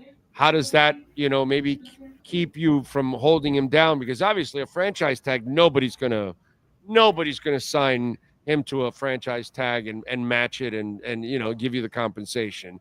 So that would be easy. But again, it's a hard cap space that you got to take up. But a transition tag, is it possible or even realistic? Yeah, so the transition tag it's more rare, but it's sort of related in how it can save the team money on the front end because it's not as expensive. But now this player then can still go and he essentially still goes into free agency and can negotiate with other teams. It's just like a poison pill contract, right? Like a poison pill contract, right? So the retaining team then can like match what someone else offers them. Now, would it come down to that Jevon Holland could make money somewhere else that the Dolphins would be willing to match? Then kind of like, do you ever arrive at that point in the Venn diagram there where, all right, another team is willing to give him this much. And his agent, David Mulugeta, he's known to get players paid. He got Christian Wilkins paid. He represents Jalen Ramsey. So definitely he's secured his money. Of course, he has deserved a lot of what he has made over and earned over his career. Yeah, but Holland doesn't deserve the big money right now. Right. Yeah, that's the thing. Now, but does some team out there find him off potential to deserve whatever they could get him for that they feel the Dolphins wouldn't match? So that's kind of like where you get into, would there be some kind of medium where the Dolphins say, hey, at this point we would, and we'd retain him, or are they just done with him entirely? And to what you started that question with, as far as his character, and I think we saw a lot of that early in his career, but I think it's been under question sort of over time. And he was one of the guys that Vic Fangio was talking about behind Dolphins' backs. Like when Ron Jaworski went last year, was talking about the culture in Miami and that Vic didn't really align with how he saw today's players. I feel like Jevon Holland was kind of like case in point in what Vic Fangio was probably getting at. And that's why then you see Jevon Holland posting the kick rocks and telling him to go kick rocks when Vic Fangio skipped town. And now, of course, we're seeing Vic with a lot of success in Philadelphia. But yeah, that's fine. And Kohu's having a better year this year without him. Yeah. Right? Absolutely. Mm-hmm. Okay. So, it goes both ways, bro. I could play that game too. Yeah. Whatever. He wasn't a fit for here. He didn't have his players anyway. So you get there. Over there, you kind of already had your players because you were already a consultant there. So you kind of coached those players. You were only 1 year removed from there. So you kind of went back to a place that you were familiar with. You know what I mean? So, and they're already an established, proven team. They were already really good without you. It wasn't like the Eagles weren't a good team, dude. I mean, they're removed a few years from winning a championship, and they've been to playoff games and deep playoff runs. So it's not like Fangio's adding something that they've never done before. They've been pretty good, bro. They already had something. Here, yeah, it didn't work out for them, but I wouldn't paint that picture that way because last time I checked, the guy that took over is loved by the players and doesn't have a top 10 defense without the sacks and the turnovers. Yeah. This Dolphins defense is not getting sacks and turnovers, still a top 10 unit. And I'm just saying that needs to be written too, by the way. Okay. Oh, yeah. Mm-hmm. The same players that didn't get along with him are getting along with this guy, and they are playing hard for him all the way to the end. Even on days where their offense can't score, can't run the ball, the defense is playing hard. So let's be fair when we talk about the old fart leaving and the new fart comes in, and the new fart caters, and the players love the new fart, and the media loves the new fart because the new fart, you all think the new fart is headed to be a head coach, right? Oh yeah, yeah. I wrote that just last week. Hey, I don't call him a fart at all. No, old, new, no. I don't call it. I'm just having some fun with the old fart. Yeah, I got you. And okay, so the old, because it's convenient the way you just phrased it. That, oh well, Holland doesn't, and these guys, they didn't get along, but Fangio's having success. Okay, well, fine. These guys are having success with this guy now, not Fangio. And none of them are complaining. And this guy Weaver reaches out to all of them. So, you know what I'm saying? Although Holland's not having too much success this year. But he's not complaining. He's not complaining. He gets along with the guy. He loves the guy, right? They all love Weaver as a coach. That's my point.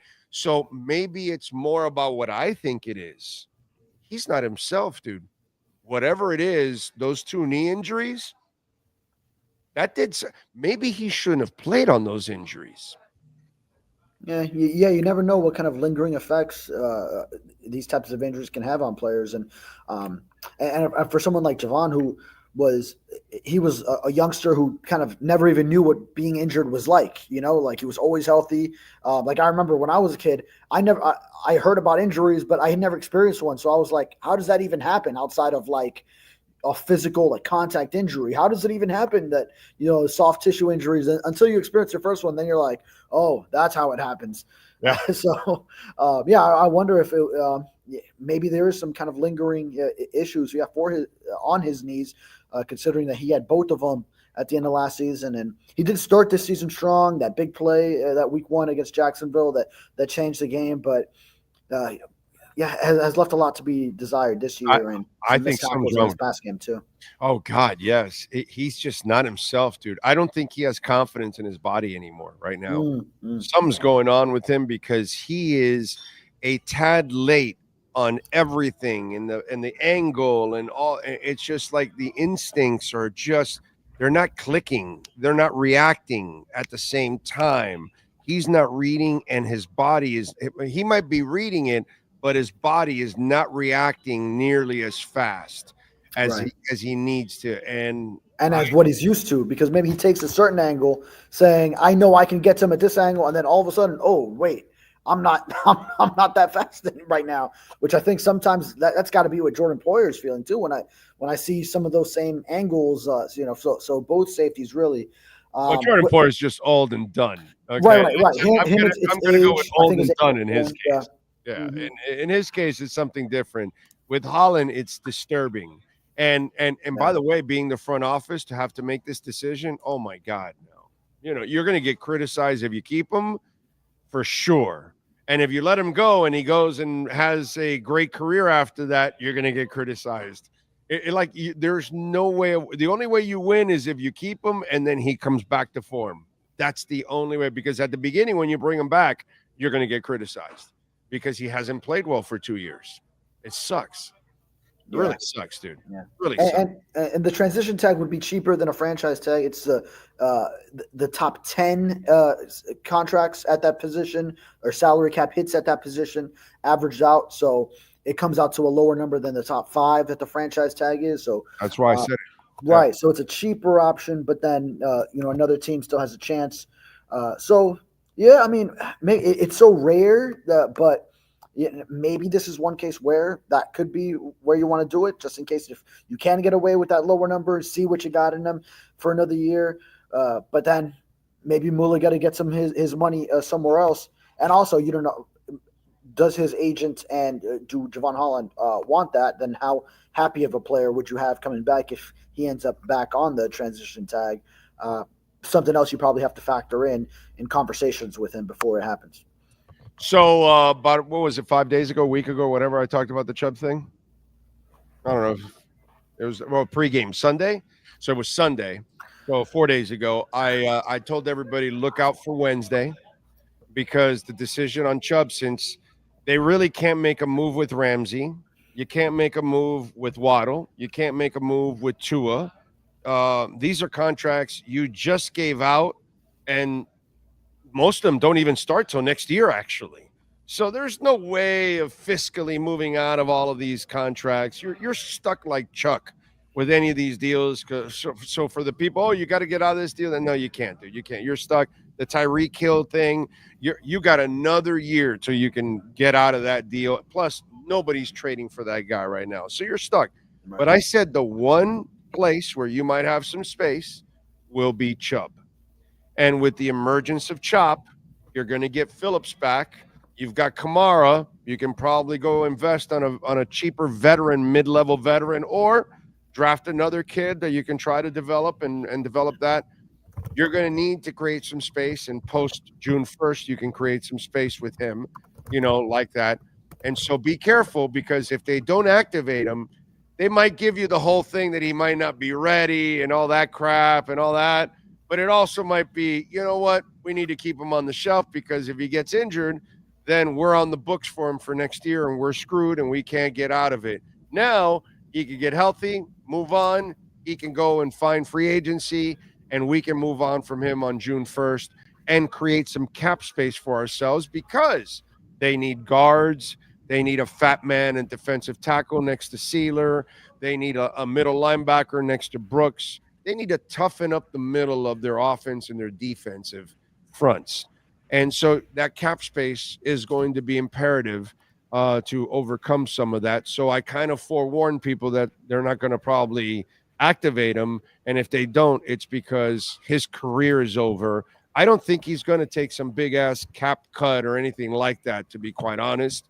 Your thoughts on Chubb and his future with the Dolphins? Yeah, a lot to unpack there. So first, yeah, I mean, you nailed it as far as just having him come back healthy next year.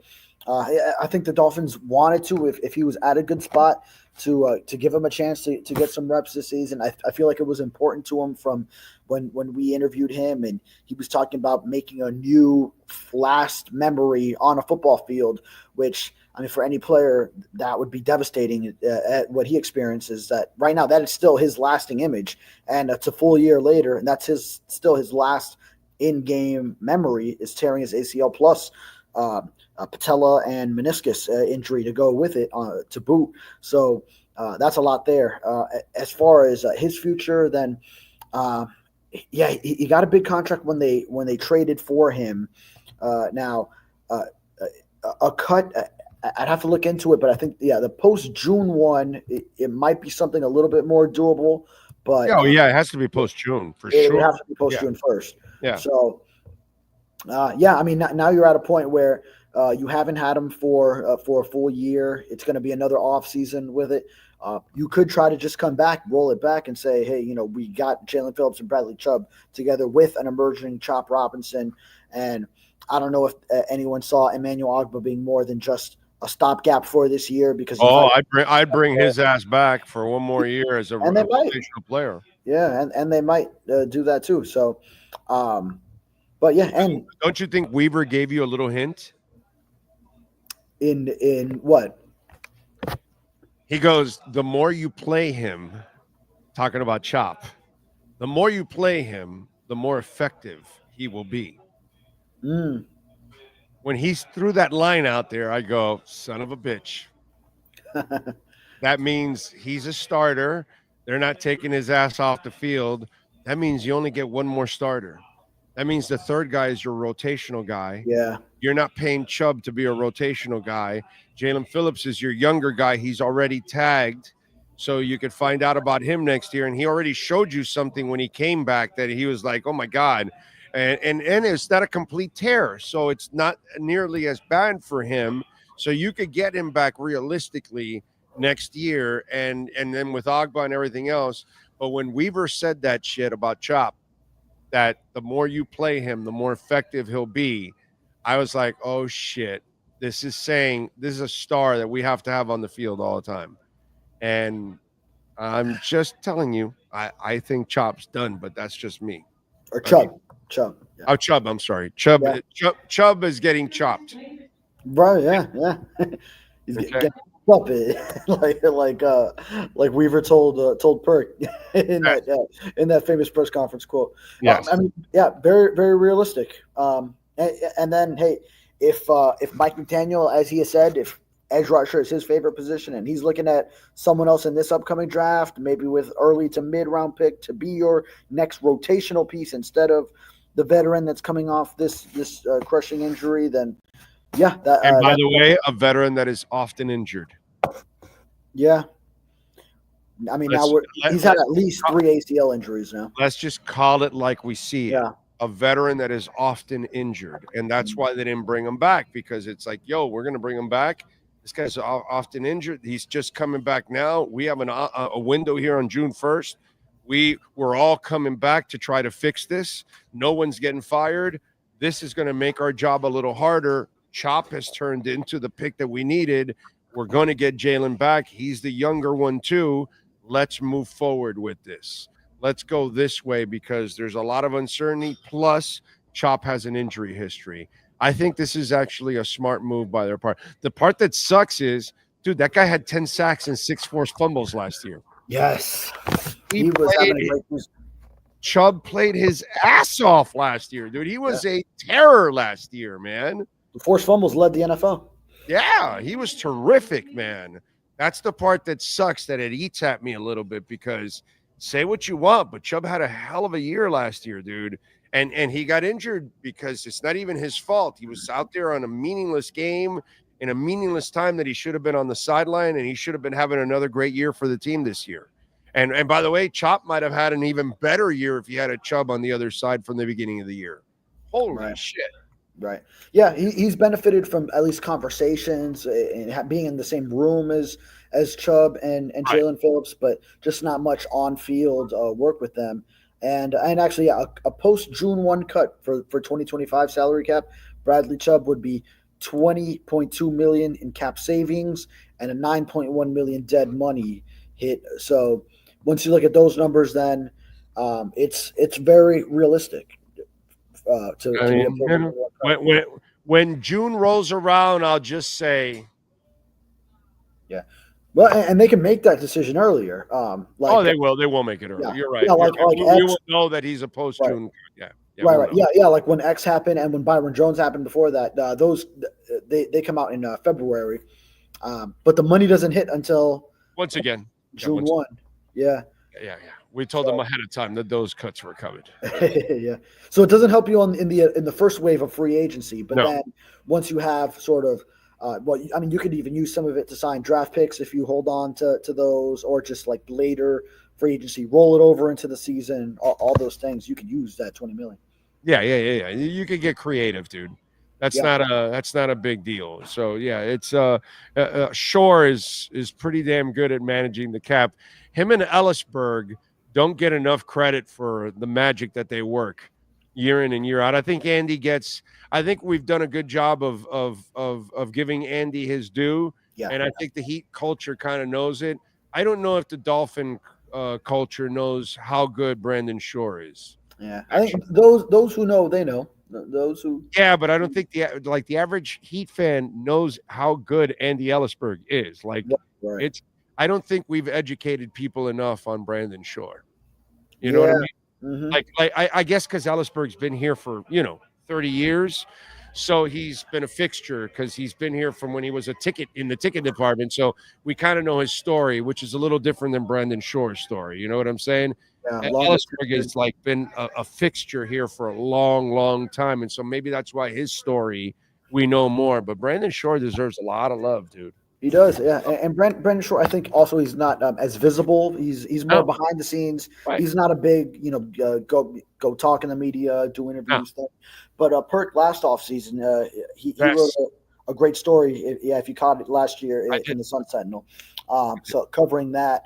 But yeah, he's very behind the scenes. So I think that's kind of why, in the public eye, maybe they don't see him in the same light. But Ellisberg, you'll see him next to Riley all the time. Right. You've been on the beat, so like Andy he'll be visible. He'll be at Summer League. He'll be, so like it's something it's in your mind. You see it, and he's there with Riley. He's there with Spo. He's there. So he's like there, you know what I'm saying? Like Shore is not like that visible person like Ellisberg is with the Heat organization. So I guess that's why we've done a better job of knowing who Andy Ellisberg is and his impact compared to a guy like Brandon Shore. Well, like you might see him where a camera catches him in the suite, where when they showed Chris Greer, there was a recent game. I can't remember which game it was, where a camera went to Chris Greer, and Brandon Shore was in the shot because he's sitting in the same suite as him, and they're always watching the games together. So, but I think to your point, I think maybe the average fan might not know. Oh, that's him. They might not know what he looks like. Right. And he's a badass, and he deserves his due because he definitely works it.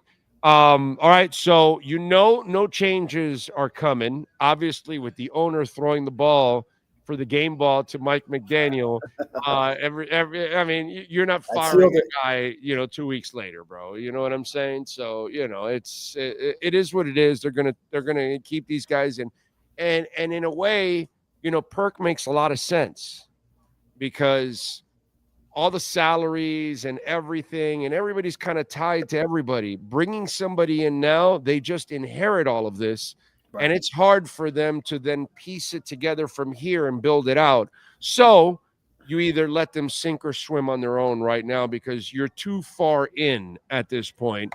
So, okay, and I'm not a McDaniel fan, but I understand.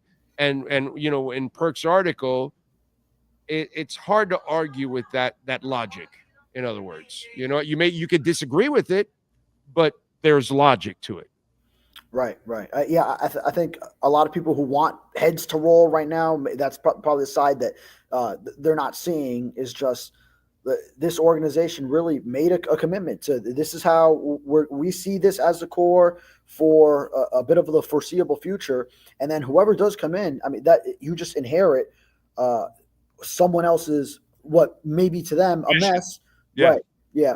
But it's the human Jenga that they've been playing for 30 years. Yeah. So, I mean, and Chris Greer and Mike McDaniel, they at least work well together. Now, will it produce results? That's the next question. And they have to prove that they can win together. But yeah, I thought Stephen Ross's, I mean, even when we had our photographer, Joe Cavaretta, he was right next to Steve Ross in the final minutes of that game. And he had the picture of Ross. He was fist pumping and all smiles when Achane scored that touchdown that sealed it. I thought that was telling. And then when the Dolphins released that video, that was Steve Ross signaling to him, and probably in private conversations, he's made it clear to him and he's expressed that. But Mike McDaniel did his post-game locker room thing. And actually, to Mike's credit, at a time when after the Houston game, a lot of people felt, okay, while you're not eliminated, the playoffs are not in play. Like, we know what this is going forward. It's basically playing for your livelihood, maybe. Mike McDaniel rallied the team to go and play hard against another team that was in a similar boat and actually was mathematically eliminated moments before kickoff. So he did get the guys going, kept the guys focused on the task in hand to go win a football game. And that was Ross signaling to him sort of more publicly, hey, you are my guy. Maybe they've probably talked about it, but in front of the whole team, he showed that you're my guy. I'm believing in you, and you get a game ball for this. Put your mind at ease over anything that maybe still might linger, despite what they've probably communicated internally. All right, so what do you got going on the Sentinel, getting us ready for the Browns and the Dolphins on Sunday? Yeah, I'll be previewing that game, scenarios where possibly the Dolphins are eliminated on Saturday before they play that game. Still maintaining that little bit of hope. I'm not dishing out hopium though. No. You stop finally. You stopped that part of it. Yeah. But if they're still mathematically alive going into week 8, you got to. I know the editors are making you write it. I know. I get it. The editors are making you write it. We understand what's going on. Don't worry about it. We're brutally honest on this show. We got you. You'll be in trouble with your editors if you don't write that piece, because it'll actually get lots of views. No, and it's not like that here. I have the freedom, unless there's like something that needs to be covered, then they'll tell me. But anyways, just today, I'm writing about the Tua Tyreek connectivity, what defenses are doing against Tyreek that has led to this, if it's on him or not, and then also covered the Shaq Barrett news and injury report stuff. Jalen Waddle returned to practice, so that was a positive development today. Yes, no doubt about that. All right, follow him on Twitter at David Furones _ and catch his work there at the South Florida Sun Sentinel. David, hope you had a great Christmas, my brother. We will catch up on Sunday evening. Hopefully a win by the Dolphins. Whether they're in or out, it doesn't matter. But hopefully a win, and then that way they can end the season with the Jets, and hopefully a win and a winning season. And 3 years in a row winning season is still productive. And 5 total even before McDaniel. Yes, is yes. what it would be. Yes. So, yeah, Merry Christmas to you. You got it, my brother. See you Sunday. Sir. Be good. Yes, sir. There you go, David Furones. And by the way, if you need a lawyer, you got to call our guys, Jeff Welt and Daniel Rayom. Welt and Rayom, they're in Hollywood at 954-966-4646. They're in that beautiful glass building on the circle right there. Bankruptcy, homeowner property damage, condo damage, criminal defense, personal injury, commercial litigation, business owner claims. Call them 954-966-4646. This has been another session of the Welton Rayom Miami Dolphins Report with David Furones. At Welton Rayom, they don't get paid unless you win. They handle complex personal injury claims caused by the fault of another in both state and federal courts. They handle auto, trucking, motorcycle slip and fall, and bicycle accidents. Call 954-966-4646. Welton Rayom can help. All right. Remember, you can make a donation, Cash App or Venmo at Cash Big O Show. That is Cash Big O Show, Cash App or Venmo, and you can make a Bitcoin or Ethereum donation, which that is that's so dear to my heart. And you can also make a donation through PayPal. That's another way, and we encourage that because we get 100% of the donation. Whereas if you do it on the Super Chat, we appreciate it.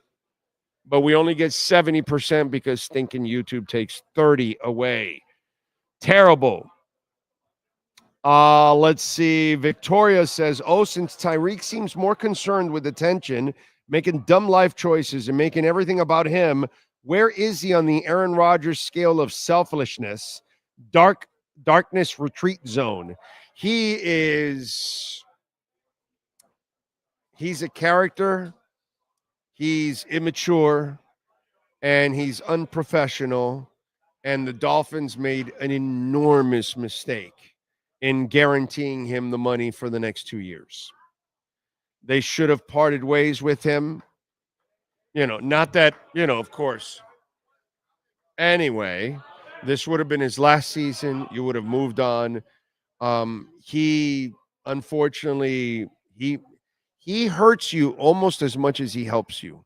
If you really look at it, okay? He lost the first Kansas City game last year all by himself. That extra win, you don't need even the Tennessee win. You could still screw up the Tennessee win or loss. All by himself, he lost that game.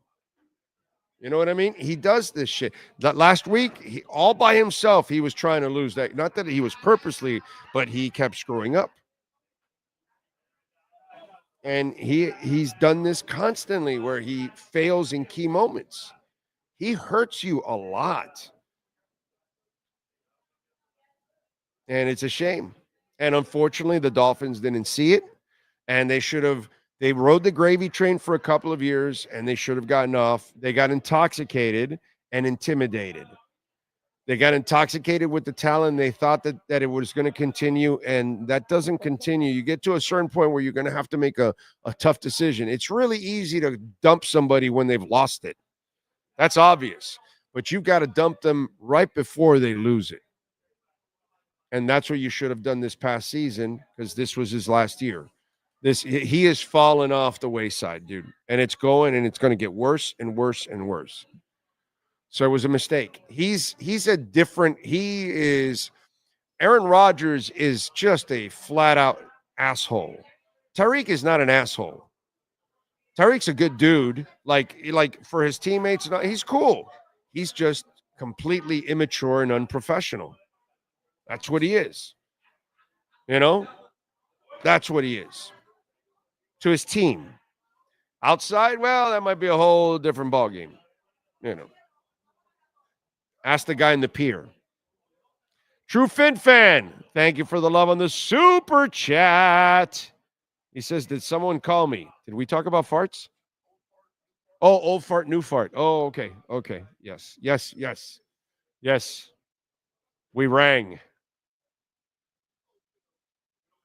Let's see what else.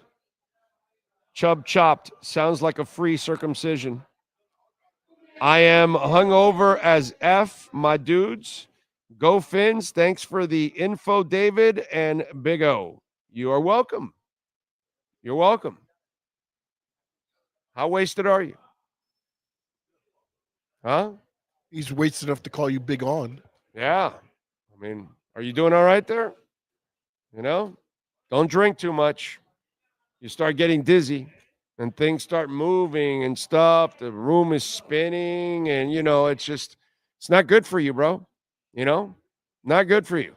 Oh, wait a minute. I should have done it this way. I'm sorry. Wait a minute. Hold on. Not good for you, bro. Not good for you. See, this is the way. I should have done it this way. Anyway. Let's see. What else do we have? Arnaldo says, you're right, Big O. Got to give Chop a lot of credit. Dude is balling with nobody on the other side. Wait till he actually has somebody on the other side. That's going to be scary. Somebody forgot to tell Tua and the center that Hill lost the game. Yep. Big O Tyreek must feel he gets paid per baby popped out with a different woman each time. Maybe he does. Maybe he does. Maybe he's doing something we don't know. That could be it. What else do we have going on? By the way, some of you all out there, what is wrong with you? I'm getting people that want Pete Carroll. First of all, they're not making a coaching change. As you saw the owner throw the game ball to Mike McDaniel. A game ball that Mike McDaniel had no idea he was getting. That's like, okay, that's it. But then I get the Pete Carroll one. The guy's like near 80 years old, so he won a championship. Do you know that I wouldn't want anything to do with Pete Carroll? That guy screwed up a dynasty by just handing off to Lynch. He wins that championship. That's their second one. They're on a roll. They feel good. Like, he lost that team with that decision. They were like never the same after that. It destroyed the team because so many of them disagreed with the decision, which then at the core, you no longer trust the person that runs the organization. So I wonder from some of you, what is wrong with your short-term memory? What the fuck would make you want to think that you would want Pete Carroll, who's so old, dude, that dirt is not older than Pete Carroll? Pete Carroll was around when volcanoes were forming Hawaii.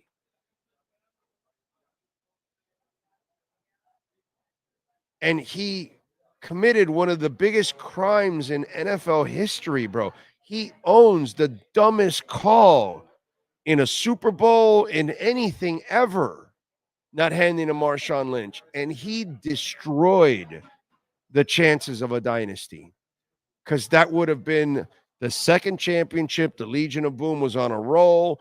The guys would have been pumped. He lost that locker room. Just like Doug Peterson lost his locker room in Philadelphia. And then you see him get shit canned in Jacksonville.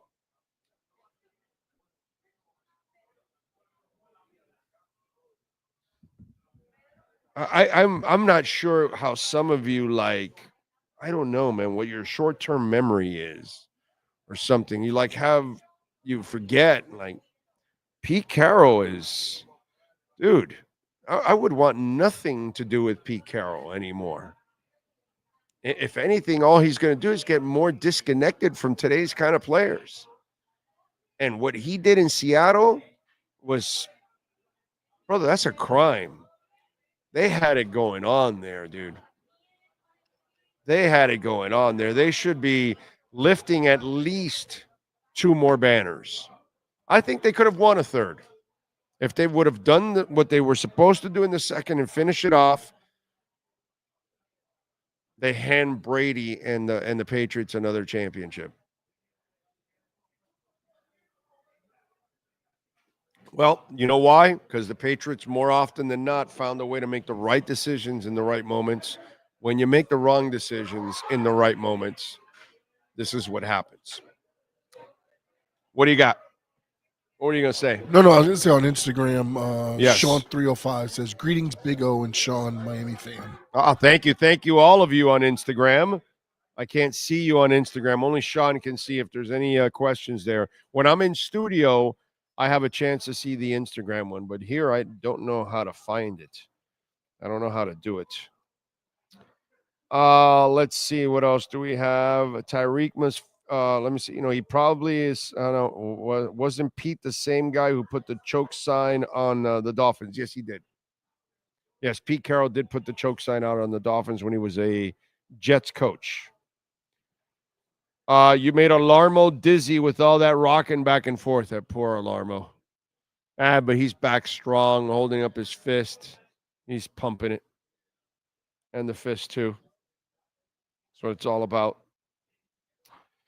Let me see what we got here in music history. Why don't we do that, folks?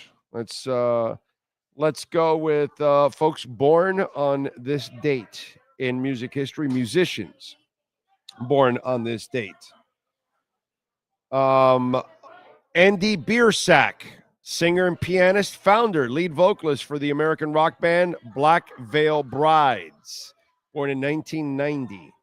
In 1979, Daughtry was born on this date, the American guitarist, singer, fourth place finalist on the fifth season of American Idol, born 1979.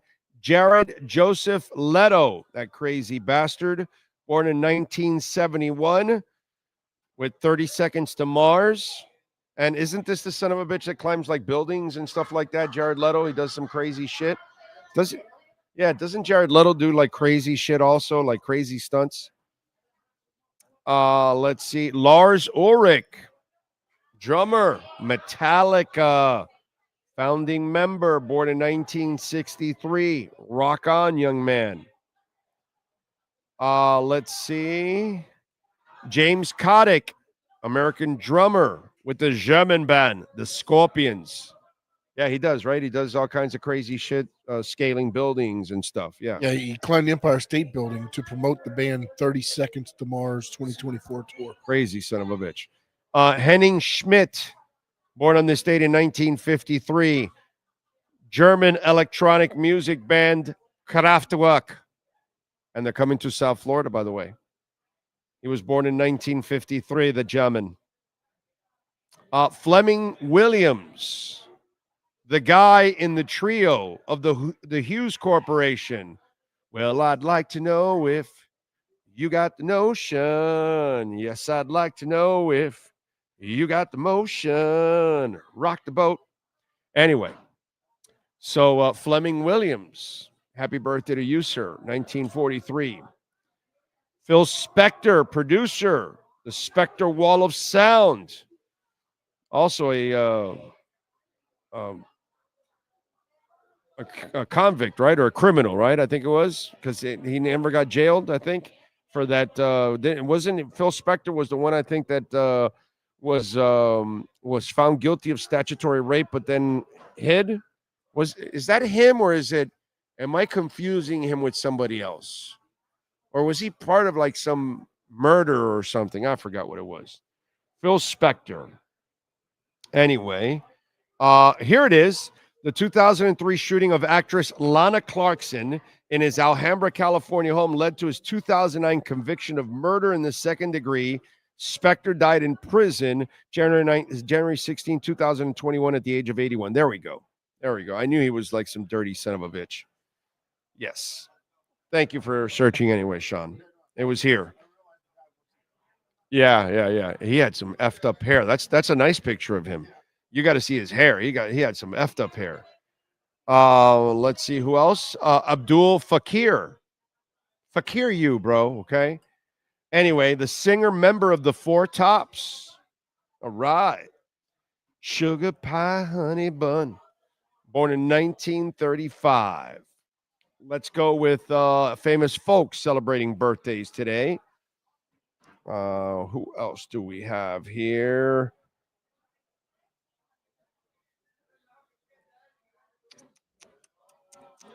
Prodigy, the rapper. I know him. Not that I listened to him, but he is 28.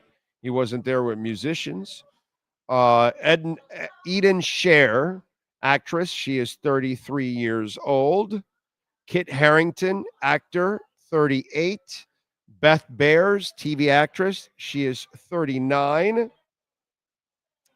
Samantha Boscarino, actress. She's pretty. I don't know who she is, but she's 30.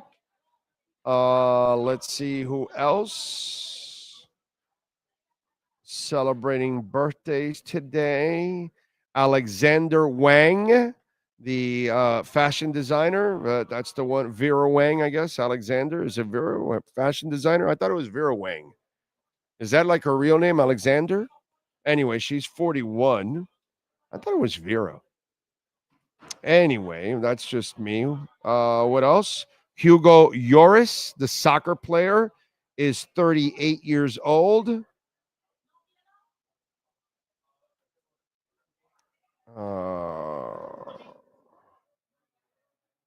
Alan King, movie actor, born in 27 on this date. We lost him in 2004.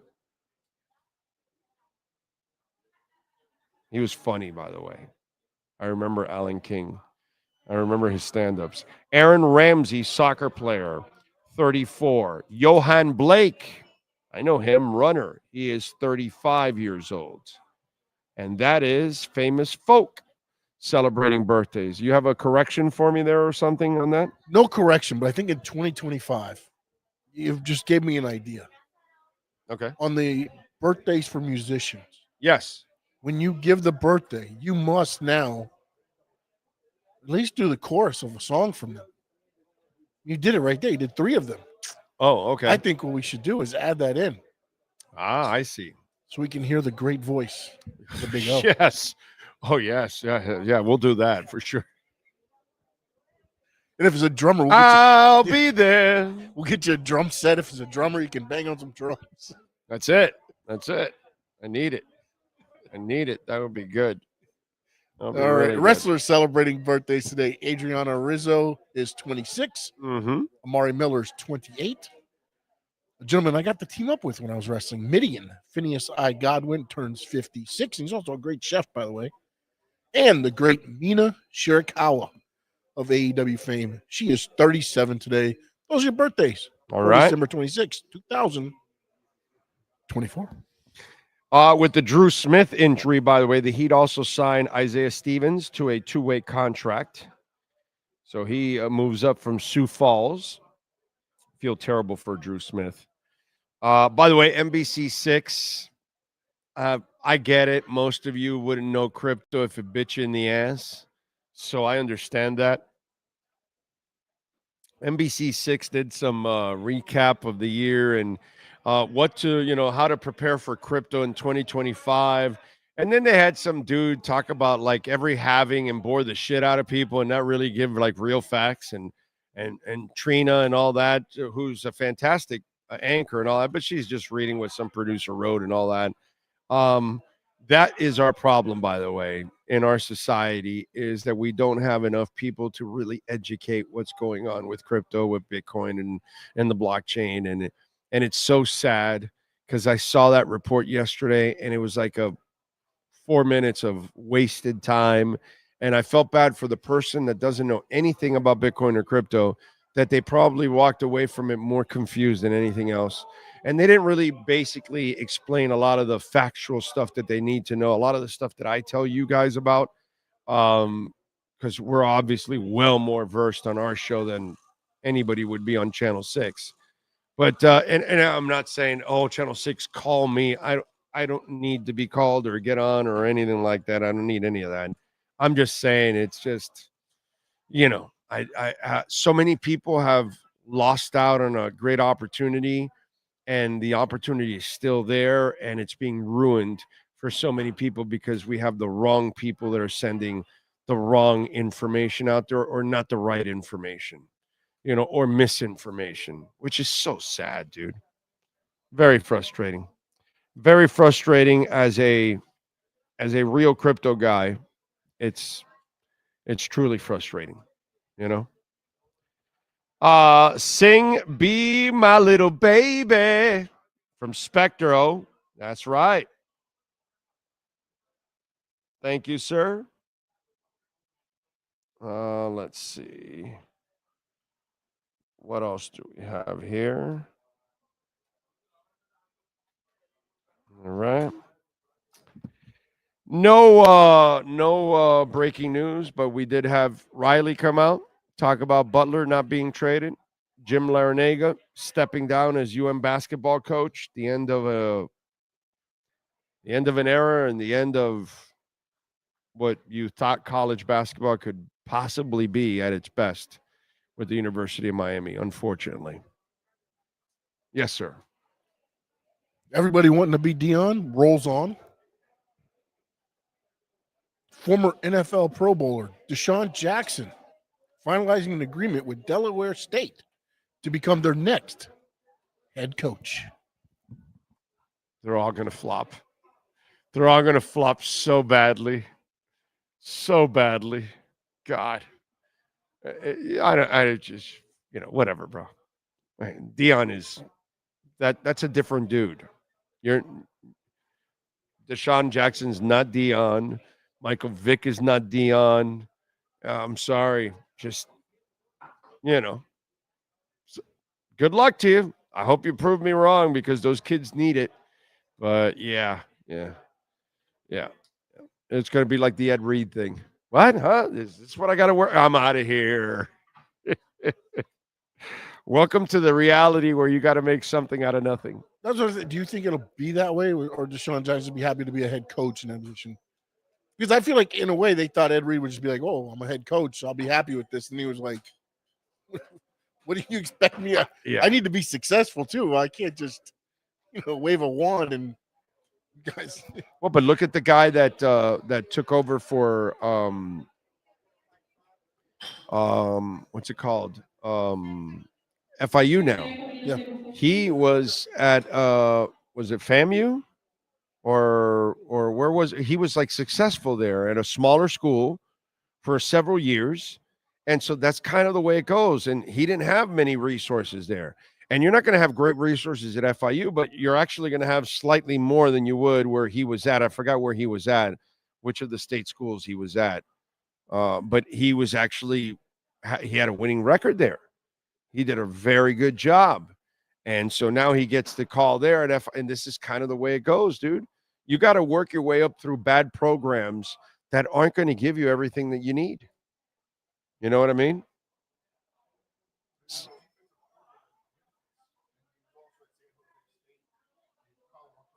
Right. Yeah.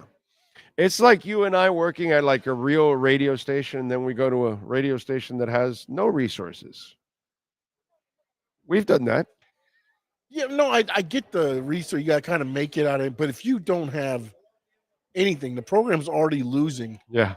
And then you're going there and it's like, okay, I'm not going to be able to do – it's got to be a win for everybody all around. It can't just be like, okay, we get the big name of Ed Reed coming in, so we'll get some money coming in because Ed Reed's our coach, but then Ed Reed gets nothing out of it except an 0-11 season and that he's a terrible head coach. How many big names has FAU had? They've had a whole bunch of big names. Yeah, honestly, when you talk about FIU basketball, the only thing I remember was when Isaiah Thomas was their coach. Right.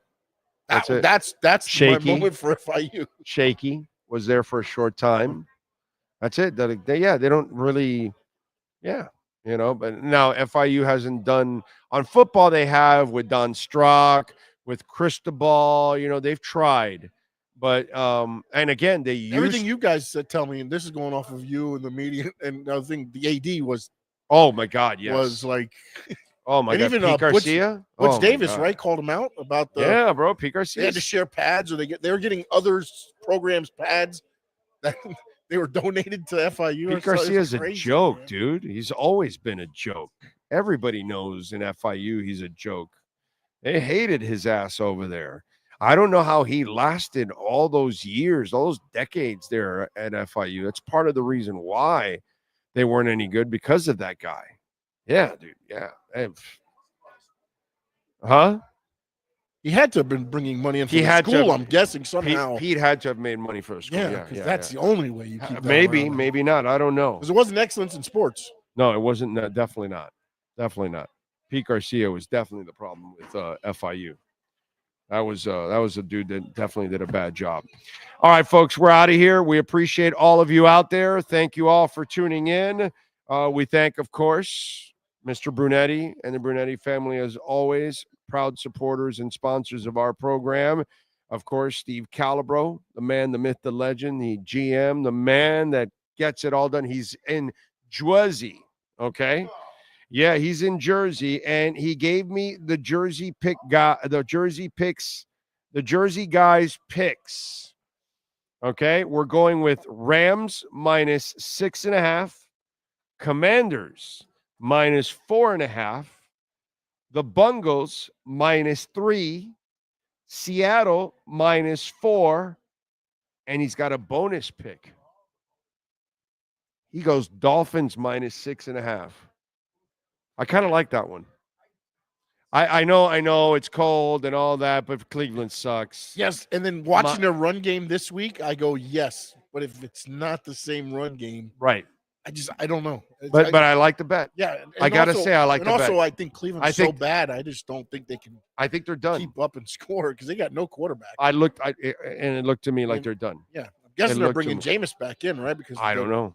Robinson didn't do much. No, yeah, but they until late. I think they gave up on Jameson. Yeah, Jameis Winston. Jameis Winston. Yes, I think they gave up on Jameis. Yeah. So again, Rams minus 6.5 for the Jersey guy. Commanders minus 4.5. Bengals minus 3. Seattle minus 4, and his bonus pick is Dolphins minus 6.5. Okay. All right.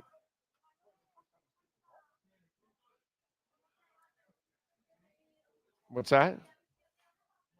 I feel like that's the first time the Jersey Watch guys picked the Dolphins this year. Yeah. I'm with you. All right, good stuff. We appreciate all of you out there. As always, we thank Sean Stanley, the man, the myth, the legend. We will be tomorrow at Acura Pembroke Pines at 15601 Pines Boulevard, just off of I-75 in Pines. We'll see you there tomorrow. Same time, same place, same bat channel.